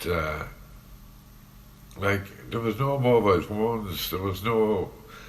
We didn't even, back here in Limerick, we didn't even know where the Cranberries were. They were in a minibus in the States, touring from university to university, and no contact with them. So I'm here in Limerick, and next thing I'm up in the fire station and the phone rings to set from the States saying, we're coming home Tuesday, we'll be home at 2:30, can you pick us up at the airport? And I said, not a bother, I'll be up there to meet you. But I never told them, I thought they might have got the news from the record company, or someone would have told them that the album had started to sell millions, but they didn't know. So I went out to the airport on the Tuesday, and when I arrived out to Shannon, in those days you drove straight up to the airport, there was no security, you could park the van down, go away for an hour. So I parked up, and there's 4 limousines, right, I parked outside the airport as well. And I went in, and one of the limousines belonged to Joe Leary, Northtown Shopping Centre. Joe Leary, he had a fleet of cars. So I called Joe, I said, Joe, what's happening? He said, we're here for the Cranberries. And I said, yeah. I said, no. And plus, all press are there and everyone, and no one even knew what the Cranberries looked like, because they had went away, became famous while they was away. There was no photographs. There was a pile of press there, and they didn't even know who they were waiting for. So they were kind of said, we'll wait for the guys coming out carrying guitars, that'll be the Cranberries. So out came the band, and they came straight over to me, and they could see all the press over at the other side.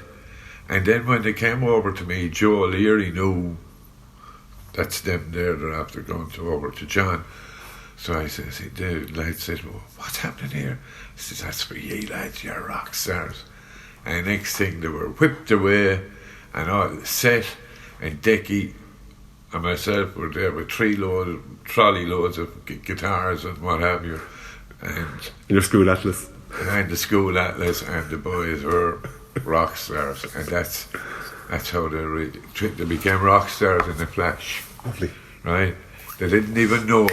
Getting Brilliant. off the plane, they were just the 4 lads, and next thing, they were superstars by the time they came out of. Ah, that's fantastic. Yeah. Well, you know what? It couldn't have happened to nicer bunch. Yeah. Oh, couldn't. That's a lovely memory, Yeah, John. yeah, Thanks yeah, very much for sharing that with us. Right. Really appreciate it. Hi guys, my name's Peter and I'm sitting here with Patrick and Jacob. So we are part of a 5-piece rock band called A Weekend Away, and we are also from Limerick City.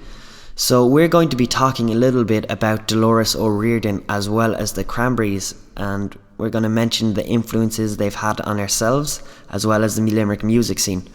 For myself growing up, I mean, Dolores and the Cranberries as a whole were a huge source of initial motivation to start playing music. And now, as a musician, I look at the international success of a local band like the Cranberries. It just gives me hope that the dream is, achievable. And I really think the Cranberries' success really kind of paved the way for there to be more rock bands, especially in the Limerick area and kind of all over Ireland, because if it wasn't for their success, we probably wouldn't exist, or we wouldn't be the same band we are. It's just how they took the genre and brought it to the mainstream. And basically the Cranberries have acted as these like unofficial mentors for all of the bands coming out of Limerick today.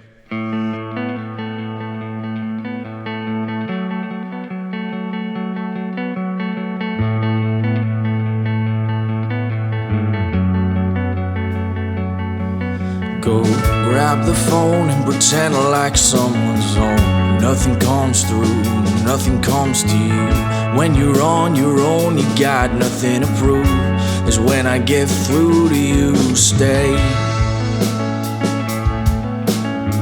Shot it down just to ruin that poor girl's day. You're set on leading me astray. Oh, leaving us out in the pouring rain. Oh, it's been a while you left us here was pain. There's nothing more, there's nothing left to say. Go take your thoughts and save them for another day. Is it such a crime to be just doing fine?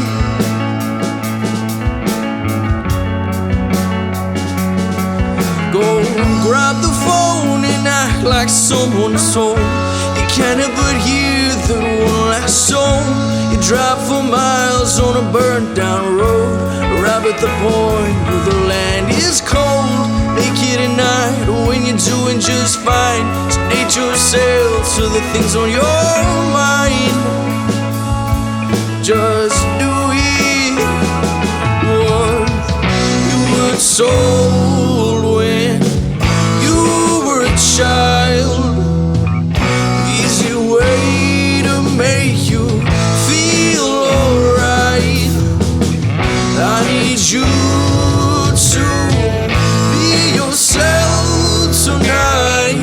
Pray you'll stop, you pray you'll lose your mind.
So my name is Sinead Deneen. I'm from Limerick, and what do I do with myself? I have had many jobs in the past, mainly to do with art and art education. I'm actually an ex-sign painter as well, which I'm very proud of, and I take particular note of sign painting wherever I go, and I love the skill and art of it.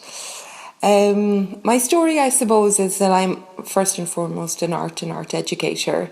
And when I got sick, I have ovarian cancer stage 4. When I got sick a few years ago, it really focused my life as regards me, my family and my arts, and where my heart lay and where my time lay, you know, and where my interests lay. And I suppose from there, really, I started a whole new body of work. I started up a music band called the Ukuleles, who play lovely ukes. We had a performance group in Limerick City called the Cutout Dolls. We're going gung-ho at the moment. So lots of arts projects that really help me, you know, soothe my soul and also give me and I think, you know, the audiences of those energies a treat, I would like to think anyway. So I was asked to say, did I did I have something to say about Dolores and the Cranberries? Dolores only died a week ago. I was actually at the tribute in the Arthur's Quay Park for her and sang my heart out. And it was a lovely, beautiful, emotive, sad and very special occasion to be present at that. The other thing is I almost met Dolores and the Cranberries in New York when I was working there in 1993, I think it was.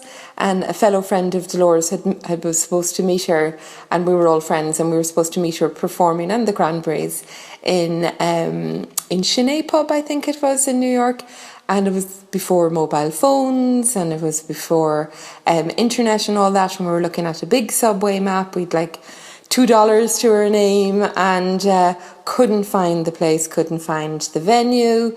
We spent all night roaming the streets of I have no idea where, and we were really saddened that we didn't see our home girl and our home boys performing, and we went home with heavy hearts, and we didn't even have money for a taxi. We had to get the subway back and walk quite a bit. So sorry I missed you, Dolores and the Cranberries, but I heard you and you were the background for my life in the 90s, and I appreciate that, and I appreciate your fabulousness. Okay, I think that's me done. Thanks for getting me to do this, Tom Collins. Okay, love and peace. Okay, my name is Ken Coleman. I'm a digital artist from Limerick City, and I principally work in album cover design, and I also lecture in game design for LIT here in Limerick. I had two big projects last year, and the last 2 years. One was creating the album cover for death metal band Morbid Angel, and in complete contrast, I was actually working with the Cranberries since 2016. I remember when Noel asked me if I'd be interested in doing some photography and some artwork for their upcoming European tour, and I thought this would be a great project to jump on, since we're all from the local area. It was actually my first time meeting the guys, and I remember how nervous I was going out to the University of Limerick. The band were practicing in the ICO, the Irish Chamber Orchestra Studios, and I had about an hour and a half to do the shoot. I principally work in green screen because my work is mainly digital photo montage, post-process compositing and so forth, mixing in 3D. So the idea was get out there, do some live shots of them, doing practice, some quick promo videos, and do some green screen all in the same day. So I went out. What was really nice to see was when I got there, fans who had kind of found out where they were practicing were outside getting autographs from Dolores, which was cool to see that the band were still interacting with their audience. I went in really nervous, but the guys made me feel very relaxed, I have to admit. I'd met Noel and the guys on other occasions, but especially when Noel had asked me to do this, but it was my first time actually talking to Dolores at the time. And she made me feel very much at home, because when I explained to them how the green screen works and how I photographed them individually and put them together in a computer, she kind of looked at me and goes, "God, where was that in my day?" And that was her first sentence to me, which I thought was very funny. Because when I got them to get the photo, they instantly jumped into their kind of promo shot mode, where they all jumped in and knew exactly where they wanted to be. I thought the funniest thing was I asked Mike, the bassist, to pose, and I said, "Give me the pressed bassist," and he laughed, and he just did it straight away. And then I asked Fergal to look off into the distance, and he did the Superman epic pose that most drummers do in the background. So they knew what they were doing. We did the shoot in an hour and a half and came out with plenty of content.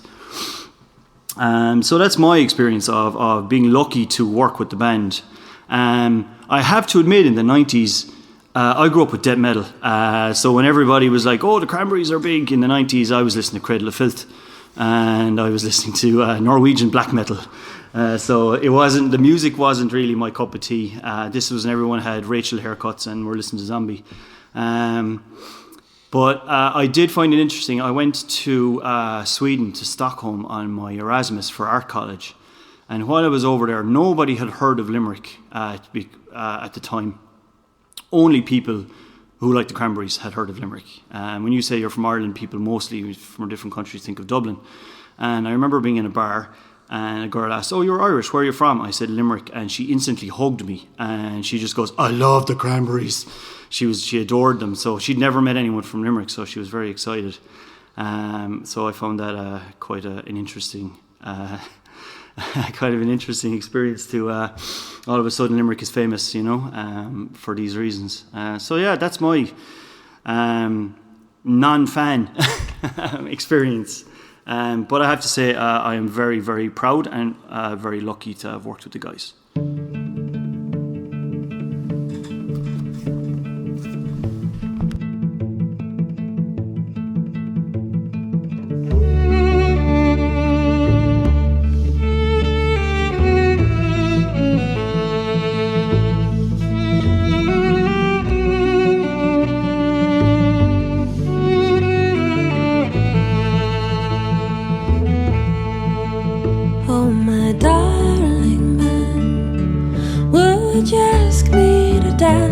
Once more, take my hands in your hands once more. Oh, my only dear, would you take me away from here? Would you help me abate my fears? I have dreams of a cottage by the shore. I have dreams, such dreams, so vivid they're real in my mind. But to lay with you is all I can do just to find the unbearable lightness of being, the unbearable lightness of being, the unbearable lightness of being, of being, of being.